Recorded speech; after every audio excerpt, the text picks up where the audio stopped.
तैयार हो जाइए बाजार के आखिरी 1.5 घंटे के एक्शन के लिए। और एक्शन इसलिए भी रहेगा ज्यादा क्योंकि आज है गुरुवार और हफ्ते की है एक्सपायरी। और एक्सपायरी के ठीक पहले ग्लोबल बाजारों के कमजोर संकेत के चलते भारतीय बाजारों पर ऊपरी स्तरों पर है दबाव। तो आखिरी 1.5 घंटे में क्या कुछ होगा, कल की क्या करें तैयारी, इस पर रहेगा खास फोकस।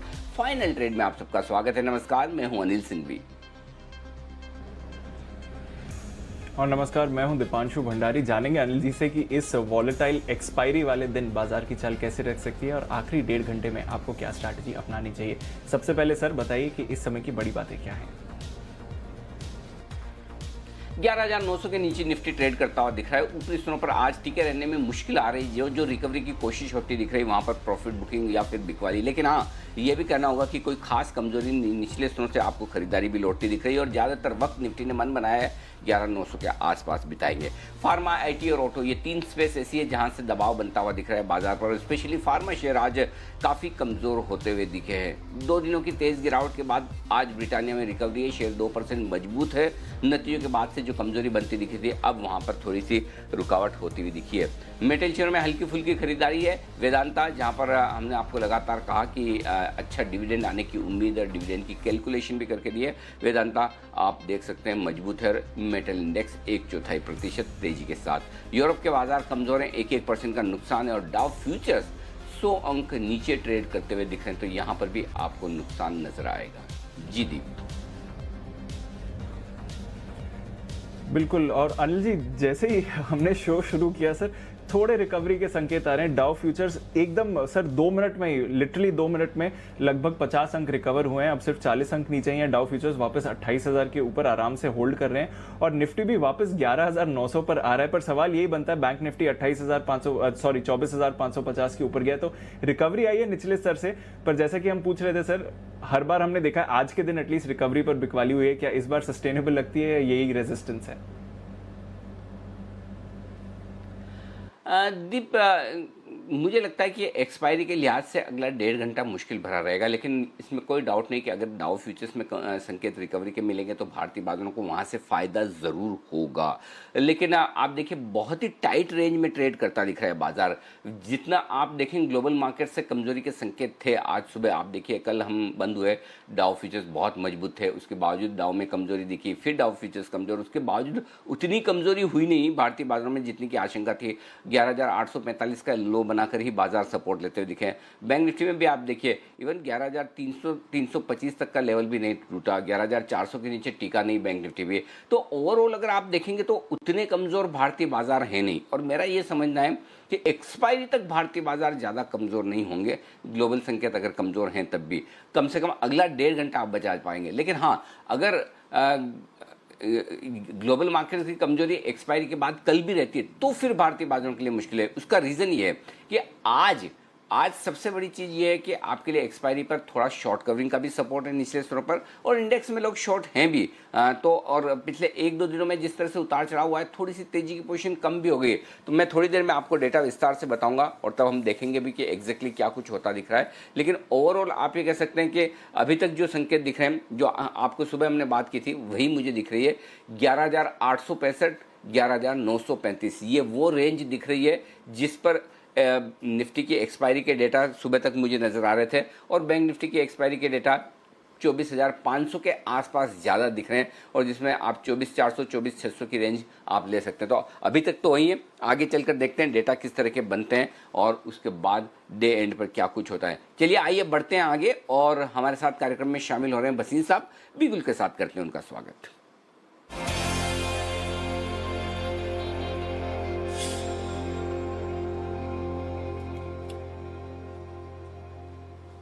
नमस्कार बसीर साहब, स्वागत है आपका। सबसे पहले तो अपडेट एक बार आपसे लेना चाहता हूं। साथ ही अगर आप एक्सपायरी पर कोई राय देना चाहें, आज आप बचे हुए 1.5 घंटे में एक्सपायरी में क्या एक्शन आप देख रहे हैं सर?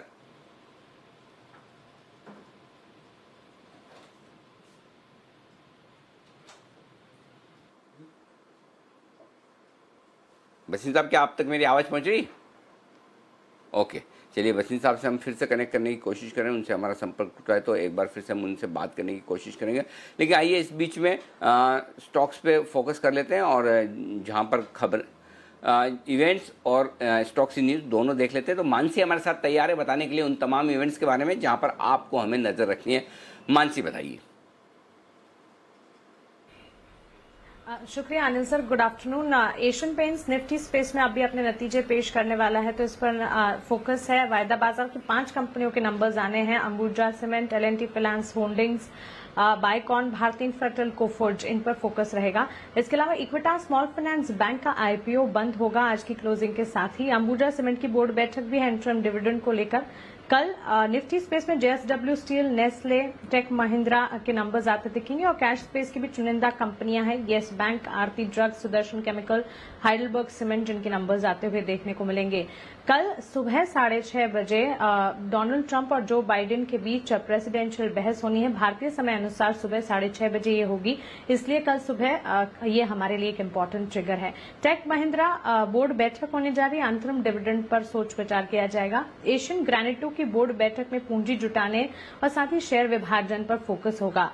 शनिवार के दिन 24 अक्टूबर कैश स्पेस की कंपनियां CDSL, Rosari biotech, Polycab India जैसी कंपनियों के नंबर्स आएंगे। वेदांता की बोर्ड बैठक इस दिन होने जा रही है, डिविडेंड पर फैसला लिया जाएगा। और अंत में रविवार 25 अक्टूबर के दिन महाराष्ट्र में जिम और फिटनेस सेंटर्स को खोलने की इजाजत दी गई है और साथ ही इस दिन दशहरा भी है। ओके, तो मानसी अब रविवार के बाद किसी के पास कोई बहाना नहीं होगा कि मैं घर पर बैठकर जिम नहीं कर पाया, एक्सरसाइज नहीं कर पाया, इसके लिए मेरा वजन बढ़ गया, करने की तो बड़ी इच्छा थी, कोशिश भी करना चाहता था, तो अब वो बहाने नहीं चलेंगे, राइट? सर वो बात तो ठीक है सर, लेकिन इस बार नवरात्रि में कुछ नहीं हो पाया।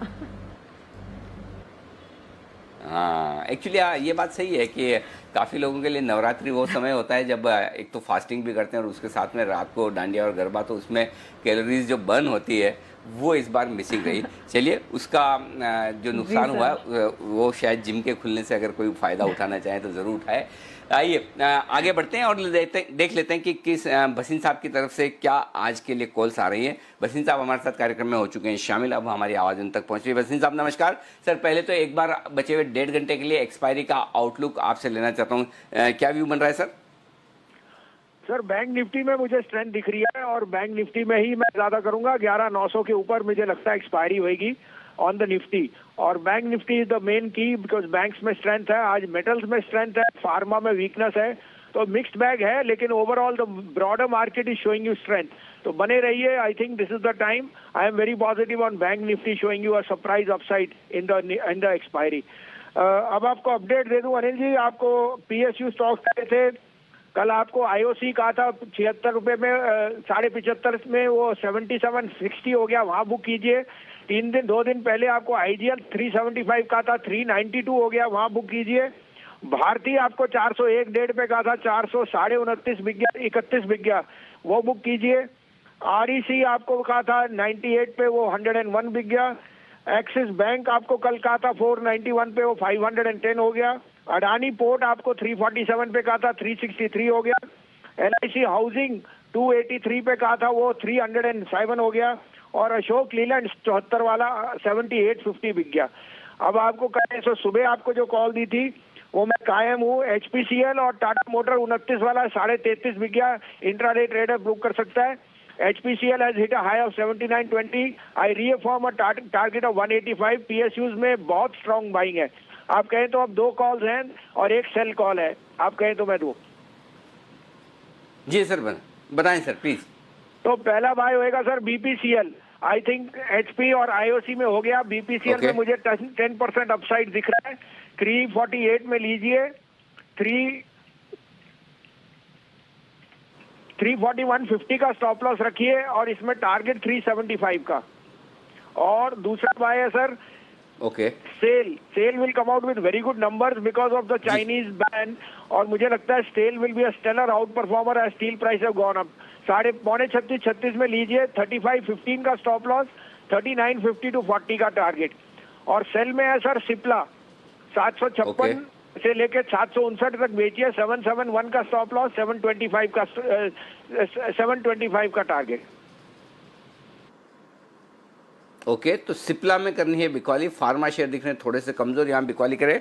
दो सरकारी कंपनियों में खरीदारी करने की राय है। सुबह एचपीसीएल का था बसिन साहब ने, अभी बीपीसीएल खरीदिए 341.5, 341 रुपये 50 पैसे के स्टॉप लॉस के साथ, 375 का होगा टारगेट। सेल खरीदिए 35 रुपये 15 पैसे के स्टॉप लॉस के साथ, 39 रुपये 50 पैसे और 40 रुपये का टारगेट। सिप्ला शॉर्ट कीजिए 771 771 के स्टॉप लॉस के साथ 725 तक के टारगेट के लिए। ये है आपके लिए राय। और एक्सपायरी में निफ्टी के बजाय बैंक निफ्टी, निफ्टी 11,900 के ऊपर और बैंक निफ्टी मजबूती के साथ एक्सपायरी देगी, ये मानना है बसीन साहब का। आइए बढ़ते हैं आगे।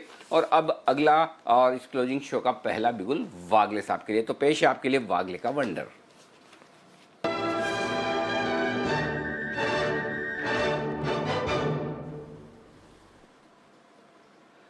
स्वागत है आपका वागले साहब, बताएं सर आज का पहला कॉल क्लोजिंग शो का। Afternoon Anil ji, afternoon Deepanshu. अनिल जी, मैं बेचना चाहूंगा हीरो मोटोकॉर्प को। 3100 का एक इम्पोर्टेंट रेजिस्टेंस इसने ब्रेक किया है। 3090, 3085 यहाँ पर बेचे। 3130 का मेरा स्टॉप लॉस होगा, 30 रुपये का रिस्क होगा, 30-35 रुपये का।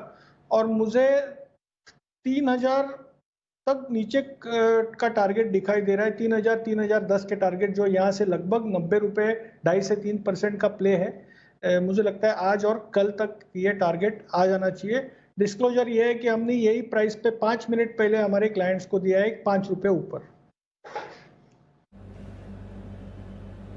ओके, तो क्लाइंट्स को भी कॉल गई है, आपके लिए भी कॉल आ रही है। 308586 के लेवल्स पर आपको हीरो मोटो दिख रहा है, बेचिए इसको 3000 के टारगेट्स के लिए। डेज लो पर स्टॉक दिखेगा आपको। आइए कुछ और खबरों वाले स्टॉक्स पर नजर डालते हैं। कई सारे नतीजे भी आए हैं आज मार्केट्स खुलने के बाद। वरुण हमारे साथ तैयार हैं। गुड आफ्टरनून वरुण, बताएं। गुड आफ्टरनून दीप। देखिए, सबसे पहले तो बजाज ऑटो के नतीजे आए, नतीजे मिले जुले हैं। खासकर कंपनी का जो मुनाफा है वो देखिए करीब 19% गिरा है।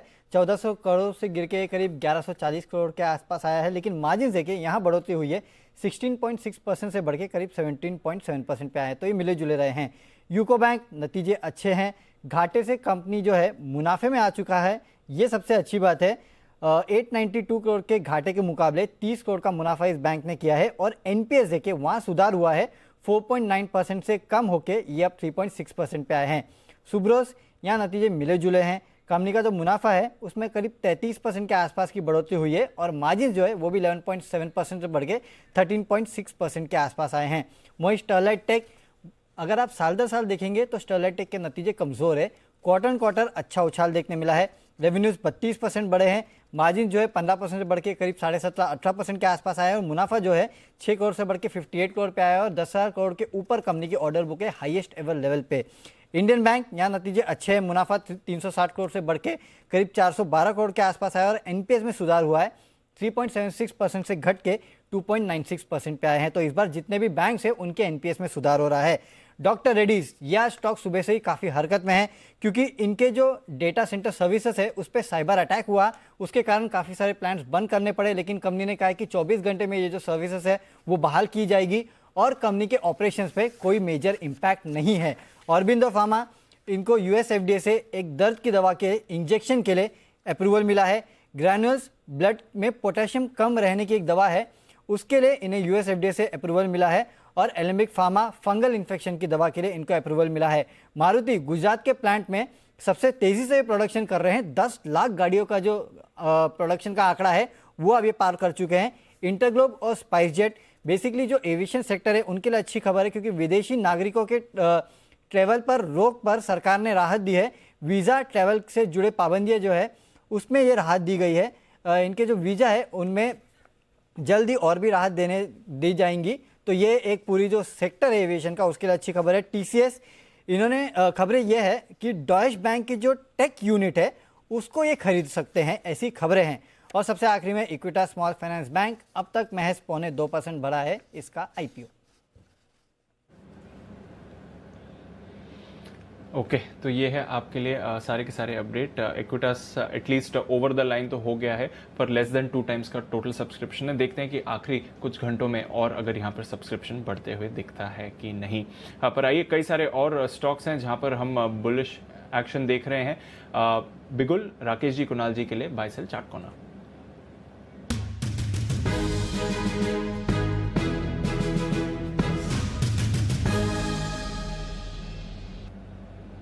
बताएं सर। दीपांशु, खरीदना है श्रीराम ट्रांसपोर्ट फाइनेंस। इसके अंदर देखें तो बड़े चार्ट पर एक बड़े वाला ब्रेकआउट हुआ है। इस खराब वातावरण के अंदर जो निफ्टी गिर रहा है, ये स्टॉक ब्रेकआउट दे रहा है। ओपन इंटरेस्ट में 17% का इजाफा है। नीट क्लीन क्लियर ब्रेकआउट है और जिस तरीके का ब्रेकआउट है, फॉलो बाइंग डेफिनेटली देखने को मिलेगी अभी भी और कल भी। ओवर टू कुणाल जी। देखिए, एक बहुत ही क्लियर ब्रेकआउट दीपांशु आता हुआ नजर आ रहा है श्रीराम ट्रांसपोर्ट फाइनेंस में। और जिस तरह का मोमेंटम यहां कल भी बना था, लेकिन उस तरह का रिस्पांस नहीं आया। आज हम देख रहे हैं कि एक बहुत मेजर रेजिस्टेंस के ऊपर ये स्टॉक अब ट्रेड करने लगा है। तो 750 से पहले ये स्टॉक थमेगा नहीं। मौजूदा स्तरों पर बाय करके चलें। स्टॉप लॉस 680 पर, 680 रुपए पर स्टॉप लॉस रखें। पहला टारगेट 710 रुपए का 710, दूसरा टारगेट 725 725 रुपए का है। श्रीराम ट्रांसपोर्ट फाइनेंस में खरीदारी की राय। बिल्कुल, श्रीराम ट्रांसपोर्ट फाइनेंस पर खरीदारी की राय है। हम देख रहे हैं कमर्शियल व्हीकल्स और कमर्शियल व्हीकल फाइनेंसर्स दोनों ही स्पेसेस में आपको बढ़िया एक्शन दिख रहा है। तो श्रीराम ट्रांसपोर्ट फाइनेंस अच्छा कर रहे हैं। एमएनएम फाइनेंस में हमने थोड़ी एक्टिविटी देखी है। साथ ही अशोक लेलैंड, जरा इस पर भी नजर डालिए, क्योंकि वैसे बाकी ऑटो स्टॉक्स में आज थोड़ा प्रेशर आपको दिखेगा, पर अशोक लेलैंड डेज हाई पर है और 4.5% की तेजी के साथ आपको अशोक लेलैंड इस समय ट्रेड करते हुए दिख रहा है। तो वहां पर एक्शन है। सुमित जी, जरा अशोक लेलैंड की चार्ट देखकर बताइए। 79 के लेवल्स पर तो आ गया, अब 80 और इसके पार भी जाने के लिए तैयार है। Good afternoon Deepanshu. देखिए, आज बिल्कुल बहुत स्ट्रॉन्ग मोमेंटम अशोक लेलैंड में देखने को मिला है और रिसेंट के 10-15 दिनों के पूरे एक पैच को इसने आज ब्रेक किया है। तो आज अगर क्लोजिंग 78-79 के ऊपर मिल जाती है, 78-79 इसका ये क्लस्टर जोन है, इसके ऊपर अगर क्लोजिंग मिल जाती है तो फिर ये स्टॉक आने वाले दिनों में यहाँ से एक अच्छा अपसाइड मूव दिखाएगा, जिसमें 84-85 तक के मूव भी देखने को मिल सकता है। 78-79 के ऊपर क्लोजिंग रिक्वायर्ड है 84 से 85 के टारगेट्स के लिए। बिल्कुल, तो देखते हैं कि इन लेवल्स के ऊपर क्लोज होता है कि नहीं। भसीन साहब का फेवरेट रहा है और उनके सारे टारगेट्स भी हिट हुए हैं रिसेंटली। और अब एक बार फिर से बढ़िया मूव आपको अशोक लेलैंड दिखाते हुए दिख रहा है। सीवी और सीवी फाइनेंसर्स दोनों ही जगहों पर आपको रखनी है अपनी नज़र।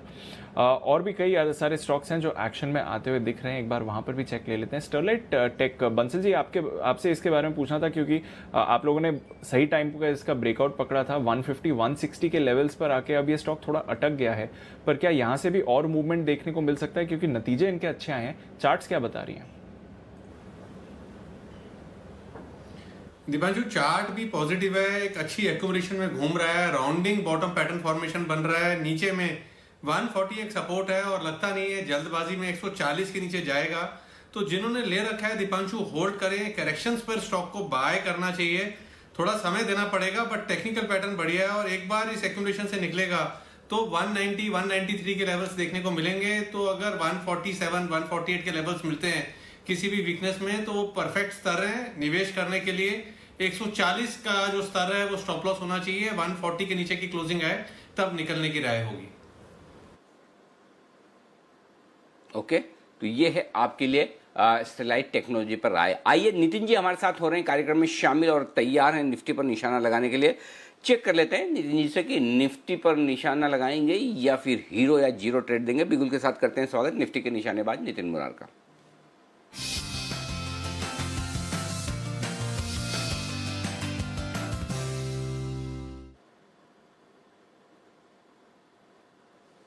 स्वागत है नितिन जी आपका। बताएं सर, क्या है स्ट्रेटेजी इस वक्त की? जी, आज की एक्सपायरी की 11,900 की पुट ऑप्शन लेंगे। 30 रुपए में मिल रही है, 30 रुपए में मिल रही है। आज की एक्सपायरी की 11,900 की पुट ऑप्शन लेंगे। स्टॉप लॉस होगा सर 14 रुपए का और मुझे लग रहा है कि मार्केट क्लोजिंग में गिरनी चाहिए और इसके टारगेट 70 से 75 रुपए हो सकते हैं, यानी ये पुट ऑप्शन डबल हो सकती है। तो यहाँ पे मेरा रिस्क केवल 15-16 रुपए का है। जैसे 30-31 में हम लेने की बात कर रहे थे, 15-16 का रिस्क ले रहे हैं और ये डबल हो सकती है। और डिपेंड करता है मोमेंटम पे, किस तरीके से सेलिंग आती है, वैसे देख करके हम पोजीशन मैनेज करेंगे। बट डेटा ऐसा दिख रहा है कि बार बार ये जो बाउंस आ रहा है, बाउंस में ऊपर में कोई बेच रहा है माल, जिसके कारण अगर क्लोजिंग में करेक्शन आती है तो बहुत फास्ट करेक्शन हो सकती है। तो उसको देखते हुए पुट ऑप्शन लेंगे। देखिए, बात करते करते ये 42-43 हो गई, बट ये पुट में बने रहना चाहिए। 70-75 का ऐसे टारगेट रख रहे हैं अनिल जी, और बाकी जैसा गिरेगा उसके हिसाब से रिव्यू करेंगे इसको। ओके, तो ये है आपके लिए पुट ऑप्शन खरीदारी करने के लिए निफ्टी का 11,900 का पुट ऑप्शन खरीदिए। अब तो इन द मनी हो चुका है, 30 रुपए के आसपास ये मिल रहा था, 30-35 रुपए की रेंज में खरीदिए। 14 रुपए का स्टॉप लॉस और ऊपर का टारगेट आपका जो बनेगा वो 70 से 75 का बनेगा। ये आज ही का है और आज ही के पुट ऑप्शन में बचा हुआ 1-1.25 घंटा है, तो जैसे जैसे अगर पुट के दाम बढ़ते जाए तो आप अपने स्टॉप लॉस को ट्रेल करते जाएं या फिर प्रॉफिट बुक करने में भी आप अपनी एकदम तत्परता रखें, जल्दी से कर लें, ये ध्यान रखना जरूरी है। बहुत बहुत शुक्रिया नितिन जी ये बेहतरीन ट्रेड देने के लिए। तो ये है आपके लिए निफ्टी पर एक शॉर्ट कॉल, एक तरह से पुट ऑप्शन खरीद कर नितिन जी की तरफ से आता हुआ। ओके, बढ़ते हैं आगे। एक और स्टॉक जो आज का स्टार परफॉर्मर है वो है पेट्रोनेट एलएनजी। 5% की दमदार मजबूती यहाँ पर बनती हुई दिख रही है। इसी के चार्ट्स पर एक बार राय ली जाए। वागले साहब जरा देखिए पेट्रोनेट एलएनजी के चार्ट्स और क्या और मजबूती बची है आज के लिए, हो गया जितना होना था? अनिल जी आज के लिए जितना होना था हो गया, जाएगा तो भी एक 3-4 रुपए 240 तक जाएगा, वहां पर एक मेजर रेजिस्टेंस है। बट आज अगर कोई भी स्टॉक बाय करने का कोई मॉर्निंग में कॉल आना चाहिए था हमारे तरफ से तो ये पेट्रोनेट एलएनजी था। 230 को जैसे इसने पार किया, 228 को रादर, वहां से 8 रुपए की मूव जो कि लगभग 4-4.5% की मूव है, अच्छी मूव मानी जानी चाहिए। एक क्लियर कट डेली में ब्रेकआउट है। पोजिशनली मेरा टारगेट 250 तक का है, लेकिन आज मेरा मॉर्निंग में मार्केट व्यू हाल थोड़ा सा बेरिश था, इसके लिए मैंने ये कवर नहीं किया। लेकिन पेट्रोनेट एलएनजी में एक क्लियर कट ब्रेकआउट है और पोजिशनली और अपसाइड और 12 से 15 रुपए की मूव अगले कुछ दिनों में, 1 से 2 हफ्तों में बाकी है। पोजिशनली इसका स्टॉप लॉस 229 होना चाहिए। ओके, 229 का स्टॉप लॉस रखिए। एक बढ़िया मूव के लिए तैयार हो रहा है पेट्रोनेट एलएनजी, ऑलरेडी 5% ऊपर है। पर हम देख रहे हैं कि oil and gas related space से आपको आज बढ़िया तेजी मिल रही है। आईजीएल एक और स्टॉक है जहां पर अच्छा एक्शन है।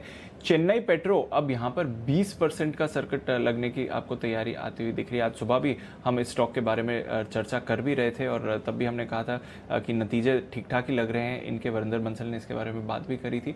अब देखिए 20% का सर्किट लगने के लिए तैयार है चेन्नई पेट्रो और साथ ही एमआरपीएल, वहां पर भी आप 10% की तेजी, बल्कि अब तो 10% से ज्यादा की तेजी उस पर भी देख रहे हैं। तो जबरदस्त एक्शन इस स्पेस पर होते हुए दिख रहा है। जैन साहब भी हमारे साथ हैं। जैन साहब आपकी कवरेज में है चेन्नई पेट्रो या फिर एमआरपीएल, जिस तरह से एक शानदार तेजी आज बनती हुई दिख रही है, कोई राय इन पर? देखिए कवरेज में है बट अवॉइड करते हैं जनरली। और आज देखिए ठीक है कि कहीं ना कहीं वैल्यू दिखती है और बहुत ज्यादा बीटन डाउन पूरा सेक्टर था। जब कोई भी सेक्टर्स नहीं मिलते हैं तो जनरली बारी बारी कोई ना कोई सेक्टर आता है और जहां पे वैल्यूज दिखती है तो अब ऐसा लगता है कि कमोडिटीज, मेटल्स, इंडस्ट्रियल्स, मटेरियल्स, ये सारे सेक्टर्स में अब थोड़ी थोड़ी चाल आएगी, क्योंकि जैसे ही अनलॉकिंग होती है तो सर्टेनली यहाँ पे फर्क पड़ता है। और प्लस कहीं ना कहीं क्रूड भी अब स्टेबल होता हुआ दिख रहा है, उसकी वजह से भी है। बट ओवरऑल मैं लॉन्ग टर्म के लिहाज से बहुत ज्यादा राय देने की कोशिश नहीं करूंगा यहाँ पे। बट यस, मुझे बीपीसीएल संभाव अच्छा लगता है। स्ट्रेटेजिक कहीं भी डिसइन्वेस्टमेंट होता है वो एक हमेशा बेनिफिट वहां पे दिखता है। और प्लस फंडामेंटली भी सब में से और ऑपरेशनली भी बीपीसीएल मुझे बेस्ट लगता है, तो बीपीसीएल पे ध्यान दिया जा सकता है। थोड़ा बहुत ओएनजीसी एक ओवर करेक्टेड है, वहां पे वैल्यू थोड़ी दिखती है तो वहां पे ध्यान दिया जा सकता है। But overall IGL and MGL are the best. जो gas marketing companies are better than OMCs, so I think IGL can be one stock which can be explored. Okay, तो गैस डिस्ट्रीब्यूशन कंपनीज पर नजर रखिए, वहां पर अच्छा action बनेगा। पर डेफिनेटली आज ऑयल एंड गैस स्पेस का दिन है और आप देख भी रहे हैं कि अक्रॉस द यूनिवर्स एक बढ़िया एक्शन बनते हुए दिख रहा है। सीमेंट स्पेस पर भी बढ़िया एक्शन है और कुछ और कैश स्टॉक्स जो आपको शानदार मूव दिखाते हुए दिख रहे हैं। एक बार ओरिएंट सीमेंट पर फिर से इसकी चार्ट पुल अप करते हैं। इसके बारे में हमने पहले भी चर्चा करी है, पर सुमित जी एक फ्रेश मूव आई है ओरिएंट सीमेंट पर, 5% ऊपर है डेज हाई पर। कोई ट्रेड बनता है इस पे? दीपांशु, ओरिएंट और मंगलम सीमेंट दोनों ही तेजी दिखा रहे हैं। ओरिएंट सीमेंट पे आपने स्पेसिफिक सवाल पूछा तो ओरिएंट सीमेंट 200 डीएमए के पास आ चुका है। 64 का लेवल एक बार ब्रेक करेगा तो ओरिएंट सीमेंट फिर ऊपर में 70 से 72 रुपए तक का लेवल दिखा सकता है। तो जिन्होंने बाय कर रखा है पोजीशंस को होल्ड करें। 64 का इमीडिएट ऊपर में हर्डल है। 64 का लेवल क्रॉस होने के बाद 70 से 72 रुपए तक के लेवल ओरिएंट सीमेंट में देखने को मिल सकता है। मिड कैप सीमेंट में एक्शन बढ़ता हुआ दिख रहा है क्योंकि ओरिएंट सीमेंट पर नजर डालिए, शानदार मूव आ रही है। जेके लक्ष्मी सीमेंट 3% ऊपर, जेके सीमेंट वहां पर एक्शन है। प्रिज्म जॉनसन यहां पर 5% की तेजी बनती हुई दिख रही है। सुबह हम सागर सीमेंट की बात कर रहे थे, वहां पर भी एक्शन बन रहा है। तो मिड कैप सीमेंट में एक बार फिर से एक्शन आ रहा है। ऑफकोर्स वायदा कारोबार से अंबुजा सीमेंट के नतीजों का इंतजार और डिविडेंड पर भी अनाउंसमेंट रहेगा, तो वहां पर भी नजर है।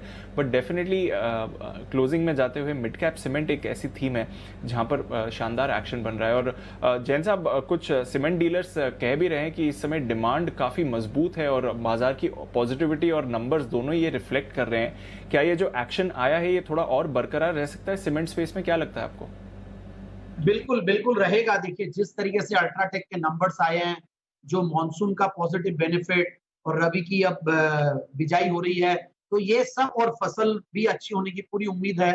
तो मुझे लगता है कि बहुत जबरदस्त माहौल बना हुआ। और रूरल इंडिया में देखिए बहुत अच्छी डिमांड है और हम भी चैनल चेक कर रहे हैं, तो रियलाइजेशंस भी अच्छी हैं। कहीं ना कहीं जो रेट्स आती है पर बैग की, वो भी बहुत अच्छी मजबूती आ रही है वहां पे। और ओवरऑल देखिए इस सेक्टर पे तो मैं पिछले एक महीने में कम से कम 8-10 स्टॉक्स रेकमेंड कर चुका हूँ। जेके सीमेंट तो जबरदस्त आउट परफॉर्मर रही है, वहां पे कुछ हो सकता है, कोई बड़ा मैनेजमेंट चेंजेस, कुछ ना कुछ हो रहा है बहुत जबरदस्त। जेके लक्ष्मी सीमेंट एक बड़ा अंडर परफॉर्मर था, मगर फिर भी हमने 260, 55, 70 हर लेवल्स पे रेकमेंड किया है, आज अच्छा परफॉर्म कर रहा है। Star cement again one of my favourites, बहुत जबरदस्त परफॉर्म कर रहा है।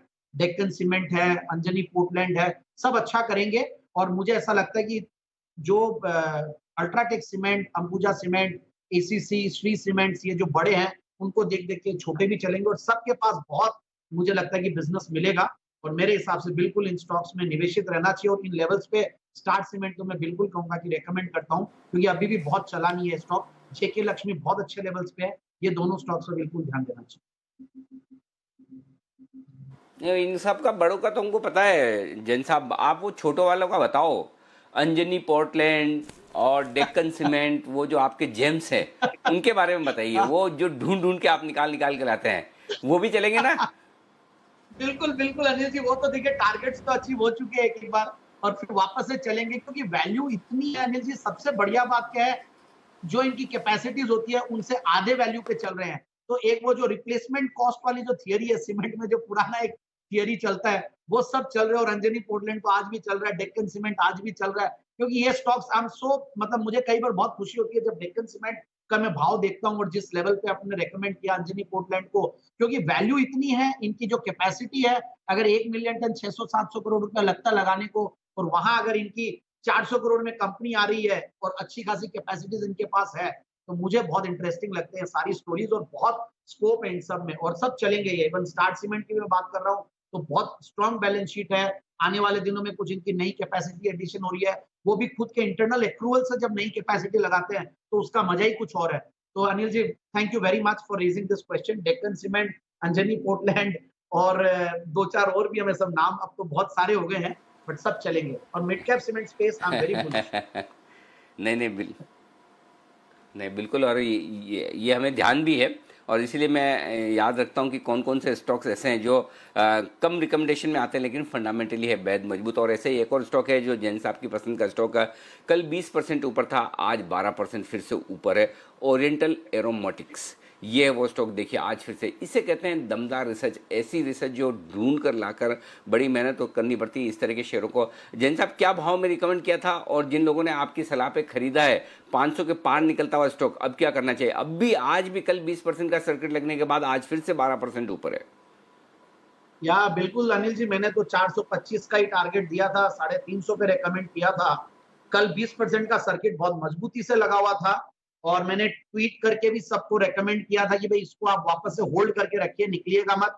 470-75 दिया था और वहां से भी इतना ऊपर चल रहा है, तो मतलब मैं क्या बोलूंगा, मतलब। और इनफैक्ट क्या देखिए, वैल्यू बहुत थी जब मैंने ढूंढ के लाया। Quality growth, quality balance sheet, quality management, हर चीज बेस्ट होती है। और फिर जब ये कोई बड़े इन्वेस्टर्स के रडार पे आती है, कोई बड़ी बल्क डील्स होती है, और हमने देखा कि कई स्टॉक जो हमने इस सीरीज में बोल रहे हो, बाद में वो बड़े बड़े इन्वेस्टर्स और बड़े बल्क डील्स और इन लोगों के रडार पे आके और चलने लग जाते हैं। तो आई थिंक ओरिएंटल एरोमेटिक्स में देखिए आप कहीं ना कहीं 475-80 के ट्रेलिंग स्टॉप लॉस के साथ इसको होल्ड करते रहिए। अनिल जी, मैं तो आपकी स्ट्रेटेजी पे आ गया जो आप आईपीओ में बहुत बढ़िया से बताते हैं कि ट्रेलिंग, जब इतना बड़ा एक ब्लॉकबस्टर रिटर्न मिल जाए तो we should ride the profits and पता नहीं कहां तक पहुंचे, क्योंकि इतना बड़ा अगर जंप आता है कोई स्टॉक में, बहुत बड़ा कुछ ना कुछ और हो सकता है। तो आई थिंक 475-80 कल मैंने रेकमेंड किया था कि वहां तक होल्ड करे, तो उसको ट्रेलिंग स्टॉप लॉस बना के बिल्कुल बने रहे। हो सकता है आज भी सर्किट लग जाए, कोई बड़ी बात। परफेक्ट। तो ये है आपके लिए ओरिएंटल एरोमेटिक्स, बेहतरीन कंपनियां जो जैन साहब ढूंढ कर लाते हैं। ऐसा ही एक स्टॉक और है डीएफएम फूड्स। जरा कुणाल जी इसके चार्ट देखिए, आपने भी इसे रिकमेंड किया था 10 की कमाई में या फिर स्पेशल पिक के तौर पर, और ये मालामाल वीकली का हमारा स्टॉक भी रहा हुआ है। यहाँ पर भी बड़ा दमदार एक्शन होता दिख रहा है, 5% की शानदार मजबूती इस स्टॉक में दिख रही है। इन लेवल्स पर क्या करना चाहिए? 343। अनिल जी देखिए, मैंने और राकेश जी ने इसको 10 की कमाई में खरीदारी की राय दी थी और तब हमने इसके जो सबसे फेवरेट इनका प्रोडक्ट है क्रैक्स, उसका भी जिक्र किया था। अनिल जी चार्ट बहुत दमदार है, इसमें निचले स्तरों में जैसे ही थोड़ा सा नीचे जाता है इसमें बाइंग इंटरेस्ट देखने को मिलता है। तो 320 से लेकर 330 के बीच में बहुत ही अच्छा बाइंग इंटरेस्ट बनता हुआ दिख रहा है। पैटर्न बहुत ही स्ट्रांग है, तो जिनको मध्यम अवधि के लिए लेना है मौका अच्छा है। मेरी राय में इसको मध्यम अवधि के लिए अभी भी एक्यूमुलेट करना चाहिए। इस स्टॉक में 420 रुपए तक के लेवल्स देखने को मिलेंगे, तो निचले स्तरों पर हमारी खरीदारी कराएं। एक और स्टॉक जो आपको मालामाल वीकली में रिकमेंड किया था और आज कमाल दिखा रहा है वो है गोकुलदास एक्सपोर्ट। 9% मजबूत है, 82 रुपये ऊपर है। मुझे याद है सुमित जी, आपने सैटेलाइट के तौर पर इस स्टॉक को कई बार अंतरिक्ष में उड़ाया है। इस गोकुलदास एक्सपोर्ट चार्ट देखिए इसके जरा। अनिल जी, ये स्टॉक जब हमने लास्ट टाइम डिस्कस किया था वहां से बहुत बढ़िया ऊपर आ चुका है और अभी 80 के ऊपर ये ट्रेड कर रहा है। स्टॉक के अंदर यहाँ से और भी ऊपर का मूव देखने को मिलेगा। जिन्होंने भी पहले से बाय करके रखा हुआ है, ट्रेलिंग स्टॉप लॉस का यूज करें। 79 के आसपास का ट्रेलिंग स्टॉप लॉस लगाए। 82-83 के ऊपर ये सस्टेन करने पे और ऊपर का मूव आएगा और फिर 90 प्लस के लेवल गोकुलदास एक्सपोर्ट के अंदर देखने को मिल सकते हैं। तो 78 से 80 के आसपास इसका सपोर्ट जोन बना हुआ है। ट्रेलिंग स्टॉप लॉस यूज करें और पोजीशंस को कैरी करें। 82-83 के ऊपर सस्टेन करने पे 90-92 के तक के लेवल देखने को मिल सकता है। Perfect, okay. अब बच चुके हैं 2:30 और वक्त है सेठी साहब की बेहतरीन पिक्स लेने का और साथ ही मेरी 2:30 बजे की स्ट्रेटजी का भी। लेकिन चूंकि सेठी साहब हमारे खास मेहमान हैं और उनकी पिक्स ज़्यादा जोर से कमाल करती हुई दिखती है, तो पहले सेठी साहब का स्वागत करते हैं। स्ट्रेटजी बाद में आ जाएगी। बिल्कुल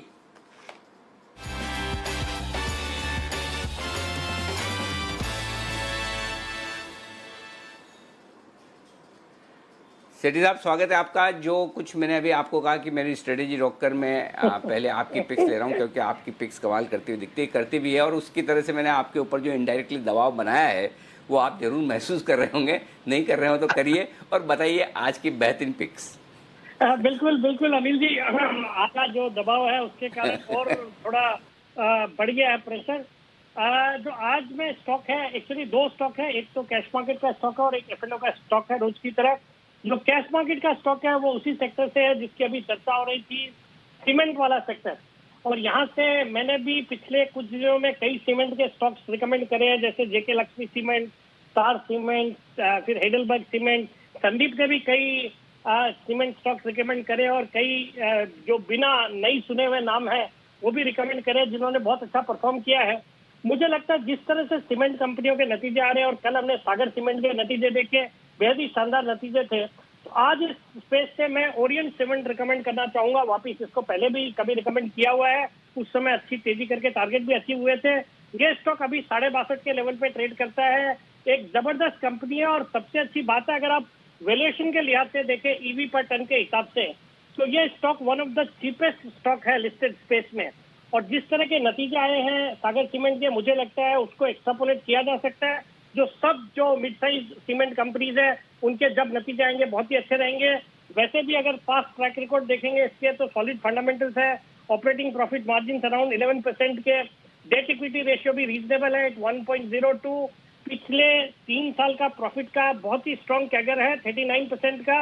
अगर आप मार्च 19 से कंपेयर करें मार्च 20 को, तो जहां मार्च 19 पे सिर्फ 47 करोड़ का प्रॉफिट अर्न किया था, वहीं मार्च FY20 में 86 करोड़ का प्रॉफिट अर्न किया कंपनी ने। फिर राकेश झुंझुनवाला जी जो कि बाजार के दिग्गज निवेशक है, उनकी भी इसमें हिस्सेदारी है और वैल्यूएशन के लिहाज से तो सस्ता है ही है। मुझे लगता है इस स्टॉक को करंट लेवल्स पे खरीदे, 62-63 के लेवल्स है। मुझे लगता है आने वाले दिनों में 70 रुपए का पहला टारगेट, 75 रुपए का दूसरा टारगेट होगा और स्टॉप लॉस रखना है 58 रुपीज का। ओके, तो 58 के स्टॉप लॉस के साथ ओरिएंट सीमेंट में करें आप खरीदारी, ये राय है सेठी साहब की तरफ से। तो बेहतरीन स्टॉक है। सेठी साहब टारगेट कितना, 80 रुपए का रखना है, कितना बताएं? 70 और 75 का, फिर 75 का। 70 और 75 के टारगेट के लिए परफेक्ट, ठीक है। तो आप जो कह रहे थे कि दबाव बढ़ जाता है, तो देखिए आप विराट कोहली है, दबाव में ही सबसे ज़्यादा बेहतरीन परफॉर्मेंस विराट कोहली की आती है, और स्पेशली जब चेज करना हो, सेकंड इनिंग खेलनी हो, तो उनसे बढ़िया कोई नहीं है। तो इसलिए आप भी हमारे कोहली हैं, बिल्कुल उसी तरह से परफॉर्म करते हैं। आइए अब बताइए आपका दूसरा स्टॉक सर। दूसरा स्टॉक अनिल जी वही स्टॉक है जो मैंने आज सुबह पिक ऑफ द डे के तौर पे भी दिया था, LIC हाउसिंग फाइनेंस।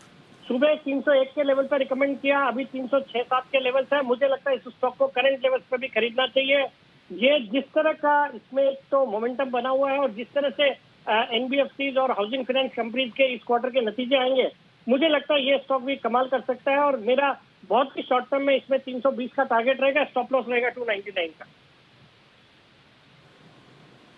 299 के स्टॉप लॉस के साथ 320 के टारगेट के लिए करें LIC हाउसिंग में खरीदारी। कुछ तो बड़ा, कुछ तो इंटरेस्टिंग, कुछ तो शानदार होता हुआ दिख रहा है स्टॉक में, जिस तरह की मजबूती बनती दिख रही है, और स्पेशली कमजोर बाजार में NBFC चुनिंदा ऊपर आ भी रहे हैं। अभी थोड़ी देर पहले श्रीराम ट्रांसपोर्ट रिकमेंड किया था कुणाल जी राकेश जी ने, 5% ऊपर है। बजाज फाइनेंस 3% ऊपर है, और आप देखिए LIC हाउसिंग फाइनेंस भी 2.5% की मजबूती दिखाता हुआ। तो यहाँ पर बेहतरीन एक्शन होता हुआ दिख रहा है, इस पर रखिएगा नजर। बहुत बहुत शुक्रिया सेठी साहब आपका वक्त निकालने के लिए, बेहतरीन पिक्स देने के लिए। आइए अब सुमित जी का super hit.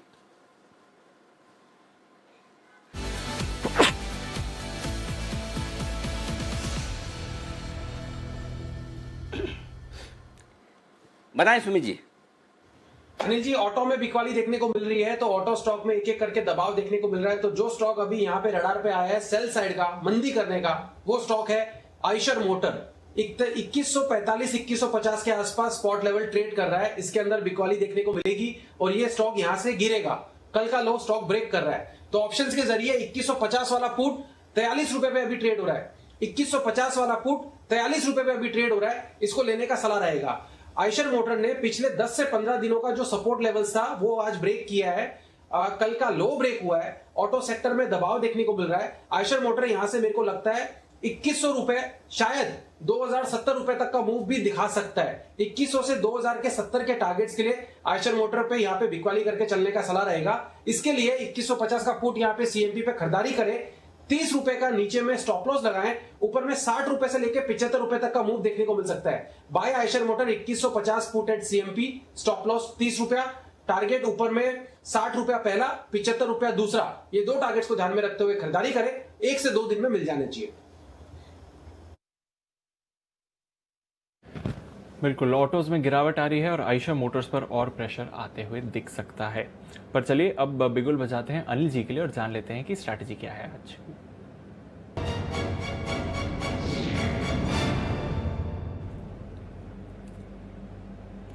Sir, global markets में प्रेशर बना हुआ है। अभी थोड़ी देर पहले जब हमने शो शुरुआत की थी तो डाउ में अच्छी रिकवरी आई थी, पर डाउ फ्यूचर्स अब फिर से फिसल गए हैं और लगभग 90 पॉइंट्स नीचे डाउ फ्यूचर्स हैं। नैस्डैक में भी गिरावट है 0.3% की। यूरोप की आज फिर से कमजोर शुरुआत हुई थी। कल 1.5 से 2% यूरोप के बाजार फिसले थे। आज कमजोर बाजार शुरुआत के बाद यूरोप के बाजार संभले हैं, पर अभी भी अगर आप देखेंगे तो आधे % की गिरावट दिखा रहे हैं। और एशिया में मिली जुली क्लोजिंग रही। हांगकांग सपाट बंद हुआ, चाइना में गिरावट थी और जापान के बाजार भी आधे % से ज्यादा फिसले। तो थोड़े कमजोर ग्लोबल क्यूज दिख रहे हैं। सर बताइए क्या करना चाहिए। देखिए दीप, मुझे ग्लोबल क्यूज की ज़्यादा चिंता नहीं है, क्योंकि अमेरिकी बाजारों में कैसा ट्रेड होगा, डाउ फ्यूचर्स जो दिखा रहे हैं वैसा ही या उसके विपरीत, और फिर सुबह फ्यूचर्स कैसे दिखेंगे वो पता लगाना मुश्किल काम है। लेकिन हमारे यहाँ थोड़ी सी कमजोरी के संकेत आते हुए दिख रहे हैं। दिन के लो पॉइंट पर निफ्टी और बैंक निफ्टी आ रहा है बात करते करते। पहली चीज़ तो ये कि 11,900 के नीचे ट्रेड करके अचानक से 11,850 तक जो आया है वो साफ तौर पर संकेत थोड़ी कमजोरी का दे रहा है। तो जब तक 11,900 के नीचे आप कमजोर है, आज ज़्यादातर वक्त 11,900 के आसपास या इसके नीचे ही बिताया। जब भी वो 11,900 के ऊपर निकलने की कोशिश की है तो थोड़ी प्रॉफिट बुकिंग जरूर निफ्टी में आती हुई दिखी है।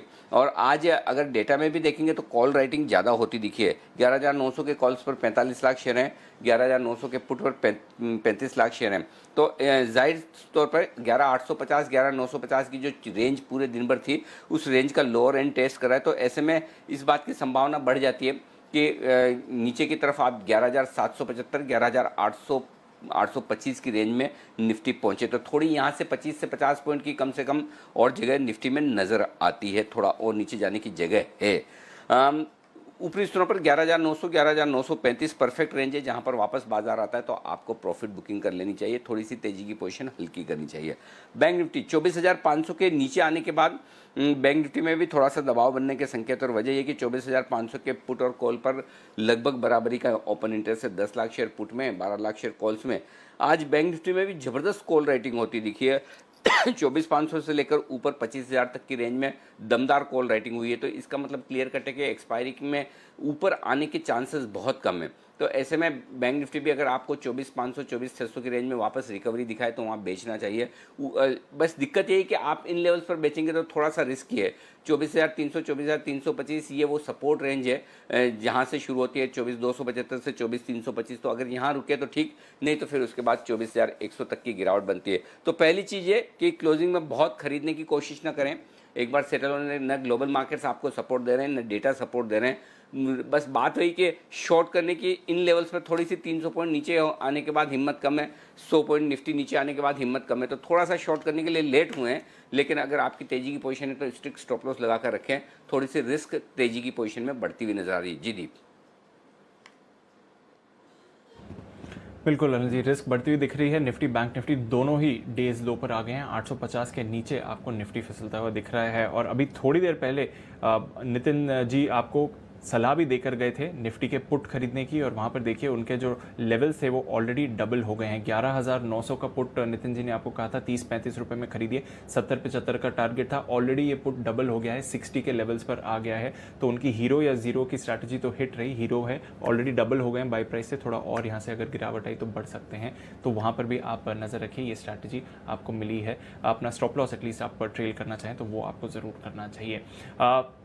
काफ़ी सारा एक्शन हो रहा है मार्केट्स में। कुछ और स्टॉक्स पर भी नज़र डालते हैं। बैंक्स पर अब थोड़ी और गिरावट आ रही है, और हम देख रहे हैं कि धीरे धीरे करके बैंक्स पर गिरावट आपको और गिरती हुई दिख रही है इस समय। कुछ और स्टॉक्स बैंक्स के अलावा जहां पर प्रेशर है, जुबिलेंट फूड, यहां पर हम 4% की गिरावट देख रहे हैं। और सुमित जी, सुबह शायद जुबिलेंट फूड का आपने मेंशन भी किया था, क्या है स्ट्रैटेजी? अब 4% फिसल गया है, आपने पुट खरीदवाया था, टारगेट आ गया, क्या करना चाहिए? बिल्कुल सही कहा दीपांशु आपने। जुबिलेंट फूड हमने सुबह दिया था सेल के लिए और टारगेट अचीव हुआ है। अगर कोई अभी होल्ड कर रहा है तो ट्रेडिंग स्टॉप लॉस का यूज करे, अभी और गिरावट आएगी। 2150 रुपए तक का मूव जुबिलेंट फूड में देखने को मिल सकता है। सुबह एकदम सही टाइमिंग पे ये कैच हुआ था। अभी डेज हाई पे ट्रेड कर रहा है, तो बहुत अच्छा प्रॉफिट मिल रहा है। या तो बुक करे या ट्रेडिंग स्टॉप लॉस का यूज करे। और थोड़ी देर में 1-2 कॉल और निकालता हूं मैं, मेरे को यहाँ पे रडार पे आ रहे हैं। बिल्कुल, तो इंतज़ार करते हैं कुछ और कॉल्स का। तब तक श्रीकांत जी भी हमारे साथ जुड़ रहे हैं। श्रीकांत चौहान साहब, जान लेते हैं उनका भी क्या व्यू है इस समय मार्केट्स पर, और उन्हें कहां पर गिरावट दिख रही है। अनलॉक से जुड़े कुछ स्टॉक्स पर आप प्रेशर देख रहे हैं। तो एक तो जुबिलेंट फूड, जहां पर सुमित जी के टारगेट्स अब आपको अचीव होते हुए दिख रहे हैं। श्रीकांत जी, पीवीआर यहां पर भी एक फ्रेश ब्रेकडाउन आया है, डेज लो पर स्टॉक है, टॉप लूजर है वायदा कारोबार में। यहां पर कोई ट्रेड बनता है? Deepanshu, good afternoon. देखिए, वैसे पीवीआर में अगर आप पिछले अगर कुछ दिन की अगर एक्टिविटी देखते हो तो वहाँ पे एक गैप अप ओपनिंग हुई थी सम 20 डेज बैक, और कल के दिन में या परसों के दिन में वापस उसी गैप को उसने रिस्पेक्ट करके रिकवरी की है। तो मुझे लगता है कि जब तक ये 1120 के लेवल को तोड़ता नहीं है तब तक मुझे लगता है जो भी पोजीशन लॉन्ग की है उसे एज इट इज होल्ड करना चाहिए। उसका रीजन ये है कि इसमें ऑलरेडी काफी सारा पोजीशन शॉर्ट में खड़ा है, और अगर ये स्टॉक अगर गलती से भी अगर शॉर्ट कवरिंग के मोड में अगर आता है तो फिर ये काफी जोर से चल सकता है, क्योंकि जो गैप अप ओपनिंग थी उसको ये बार बार रिस्पेक्ट कर रहा है। तो 1120 के स्टॉप लॉस के साथ इस पोजीशन को हम होल्ड करके चल सकते हैं। ओके, तो ये है आपके लिए पीवीआर पर राय। आइए, विश्वेश जी हमारे साथ तैयार हैं, बिगुल के साथ करते हैं उनका स्वागत।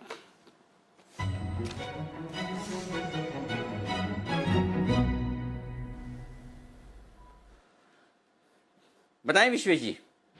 देखिए अनिल जी, बैंक निफ्टी में पुट खरीदना है और 24,500 का पुट ऑप्शन 180 के आसपास आइडेंटिफाई किया था, अभी 260 हो चुका है। मुझे लगता है अभी भी खरीदना चाहिए। देखिए, बैंक निफ्टी में बहुत हैवी पुट राइटिंग है, और जो पुट राइटिंग है वो ये दर्शा रहा है कि कहीं ना कहीं बैंक निफ्टी का लोअर लेवल जो है वो ओपन है, और मुझे लगता है कि लास्ट आवर में कुछ बड़ा हो सकता है, क्योंकि देखिए पूरी मॉर्निंग आपने 24,400 डिफेंड किया था, अभी लास्ट 10 मिनट में आपने 24,400 तोड़ा है, हेवियर पुट राइटिंग है वो हुई है।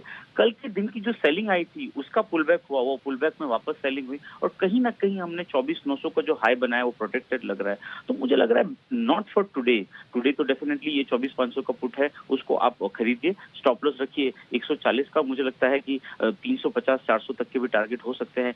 रीजन बीइंग इज दैट मुझे लग रहा है कि यहाँ पे कुछ यूएस इलेक्शन या जो इवेंट आ रही उसको ध्यान में रख के बड़ी मंदी के कुछ आसार बन रहे हैं। बड़ी मंदी का मतलब है कि 500-800 पॉइंट इन बैंक निफ्टी। तो मुझे लग रहा है कि उसको मद्देनजर रखते हुए आज के दिन का पूरे मॉर्निंग की साइडवेज रेंज नीचे टूटी है, तो मुझे लगता है एक बार के लिए पुट राइटर ट्रैप होंगे। तो मेरी ओर से 24,500 का पुट ऑप्शन खरीदने की राय है। 220, 230, 200 तक मिले तो भी ऐड करिए। 140 का स्टॉप लॉस रखिए, target 280, 350 on the upside. Okay, ये आज ही वाला है, आज वाला पुट आप इतना इन द मनी पुट खरीद ले, फिर सीधा फ्यूचर्स ना खरीद लें सर देखिए एक चीज समझिए, on the expiry day futures ना बेच दें sir, on the expiry day delta of an option is almost 1, ठीक है। तो आपको मार्जिन चाहिए होता है पहली बात। हाँ। दूसरी बात क्या होती है अनिल जी की एक्सपायरी के डे के दिन जब गामा विश्व जी एक मिनट माफ कीजिएगा, एक मिनट रोक रहा हूँ, एक मिनट विश्व जी, एक मिनट रोक रहा हूँ, माफ कीजिएगा। एशियन पेंट्स के रिजल्ट आए, एक बार जल्दी से रिजल्ट बता दूं। 715 करोड़ का अनुमान था, मुनाफा आया है 830 करोड़ रुपए का। एशियन पेंट्स के रिजल्ट आपकी स्क्रीन पर, आपको पता ही है कुणाल जी आपको क्या करना है, चार्ट्स कर लीजिए तैयार। 823 करोड़ से मुनाफा बढ़कर 830 करोड़ और अनुमान से काफ़ी बेहतर 715 करोड़ 20 करोड़ के आसपास का अनुमान था, उसके मुकाबले में आप देखिए 830 करोड़ का मुनाफे का आंकड़ा है। तो मुनाफे का आंकड़ा एशियन पेंट्स का उम्मीद से बेहतर है, 715 करोड़ का मुनाफा। बाकी डेटा भी आपके सामने हम जल्दी रखेंगे, लेकिन आइए ये पहला आंकड़ा आपकी स्क्रीन पर, चार्ट्स बताइए, लेवल्स, रेंज, कुणाल जी। अनिल देखिए चार्ट अच्छा है, 2 दिन का करेक्शन भी आज पूरा होता हुआ दिख रहा है। मेरी राय में 2080 के नीचे जाएगा तभी कमजोरी देखने को मिलेगी। तो 2080 जो है वो एक बेस बन चुका है और वहां से एक पुलबैक की पूरी संभावना दिखती है। पुलबैक में अनिल जी मुझे लगता है 2120 के लेवल्स पहले आ सकते हैं, तो 2120 का एक लेवल हो सकता है जहां तक स्टॉक जाएगा। 2080 स्टॉप लॉस होना चाहिए, 2120 के टारगेट के लिए बाय कर सकते हैं। ओके, तो ये है आपके लिए इस वक्त एशियन पेंट्स पर आय 5,051 करोड़ से बढ़कर 5,350 करोड़ आय का आंकड़ा है और मुनाफे का आंकड़ा भी उम्मीद से थोड़ा सा बेहतर, अन्य आय 83 करोड़ के आसपास, 2,100 के आसपास। जैन साहब जो आंकड़े आए हैं वो ठीक दिख रहे हैं एशियन पेंट्स के पहली नज़र में। बताइए जो हल्की फुल्की प्रॉफिट बुकिंग है, सेलो न्यूज़ चूंकि स्टॉक भाग चुका था, या फिर वापस से खरीदना चाहिए, क्या है आपकी राय? नहीं बिल्कुल, देखिए होल्ड तो करके रखना ही चाहिए और कहीं ना कहीं देखिए मुझे ऐसा लग रहा था कि मार्केट काफी हद तक डिस्काउंट कर रखा है कि इस तरीके से चलेगा स्टॉक, और इसीलिए इतने बेहतरीन नंबर्स देने के बाद भी हाईएस्ट एवर क्वार्टरली प्रॉफिट्स है। देखिए आप अगर जून 2019 में सितंबर 2019 में देखें तो 823 करोड़ के सामने अगर 830 करोड़ इस क्वार्टर में आता है तो बहुत बड़ी बात है। बट स्टिल जो लॉन्ग टर्म इन्वेस्टर्स है वो लोग बिल्कुल बाय ऑन डिक्लाइंस की रणनीति अपनाएं, जिन्होंने ले रखा वो होल्ड करके रखे। They are very encouraging results और मुझे लगता है आने वाले दिनों में एशियन पेंट्स तो सर्टेनली लीडर है ही है और ये paint sector overall I am very bullish. मैंने एक्सो नोबेल स्टॉक भी काफी बार 10 की कमाई में दिया हुआ है, वो स्टॉक पे भी ध्यान रखें, वहां पे वैल्यूएशन प्राइस सस्ता है। बाकी एशियन पेंट्स लीडर है, लीडर की तरह ही चलते रहेगा और मेरे हिसाब से it's a very strong hold and a buy on decline. बिल्कुल, तो बढ़िया एक्शन है एशियन पेंट्स में। रेवेन्यू में हमने अच्छी बढ़त देखी है, 5,350 करोड़ का रेवेन्यू आया है 5,050 करोड़ के मुकाबले। एबिटा तौर पर भी देखें तो कामकाजी मुनाफे में आपने शानदार बढ़त देखी है। तो ऑपरेशनली अच्छे नंबर्स रहे हैं और अच्छा प्रॉफिट आया है। और जैसे कि जैन साहब कह रहे हैं और अनिल जी भी कह रहे थे कि थोड़ी प्रॉफिट बुकिंग हो रही है खबर के दम पर वैसे अच्छे नतीजे हैं एशियन पेंट्स की तरफ से। पर आइए एक बिगुल सुमित जी के लिए, सुमित के सुपरहिट।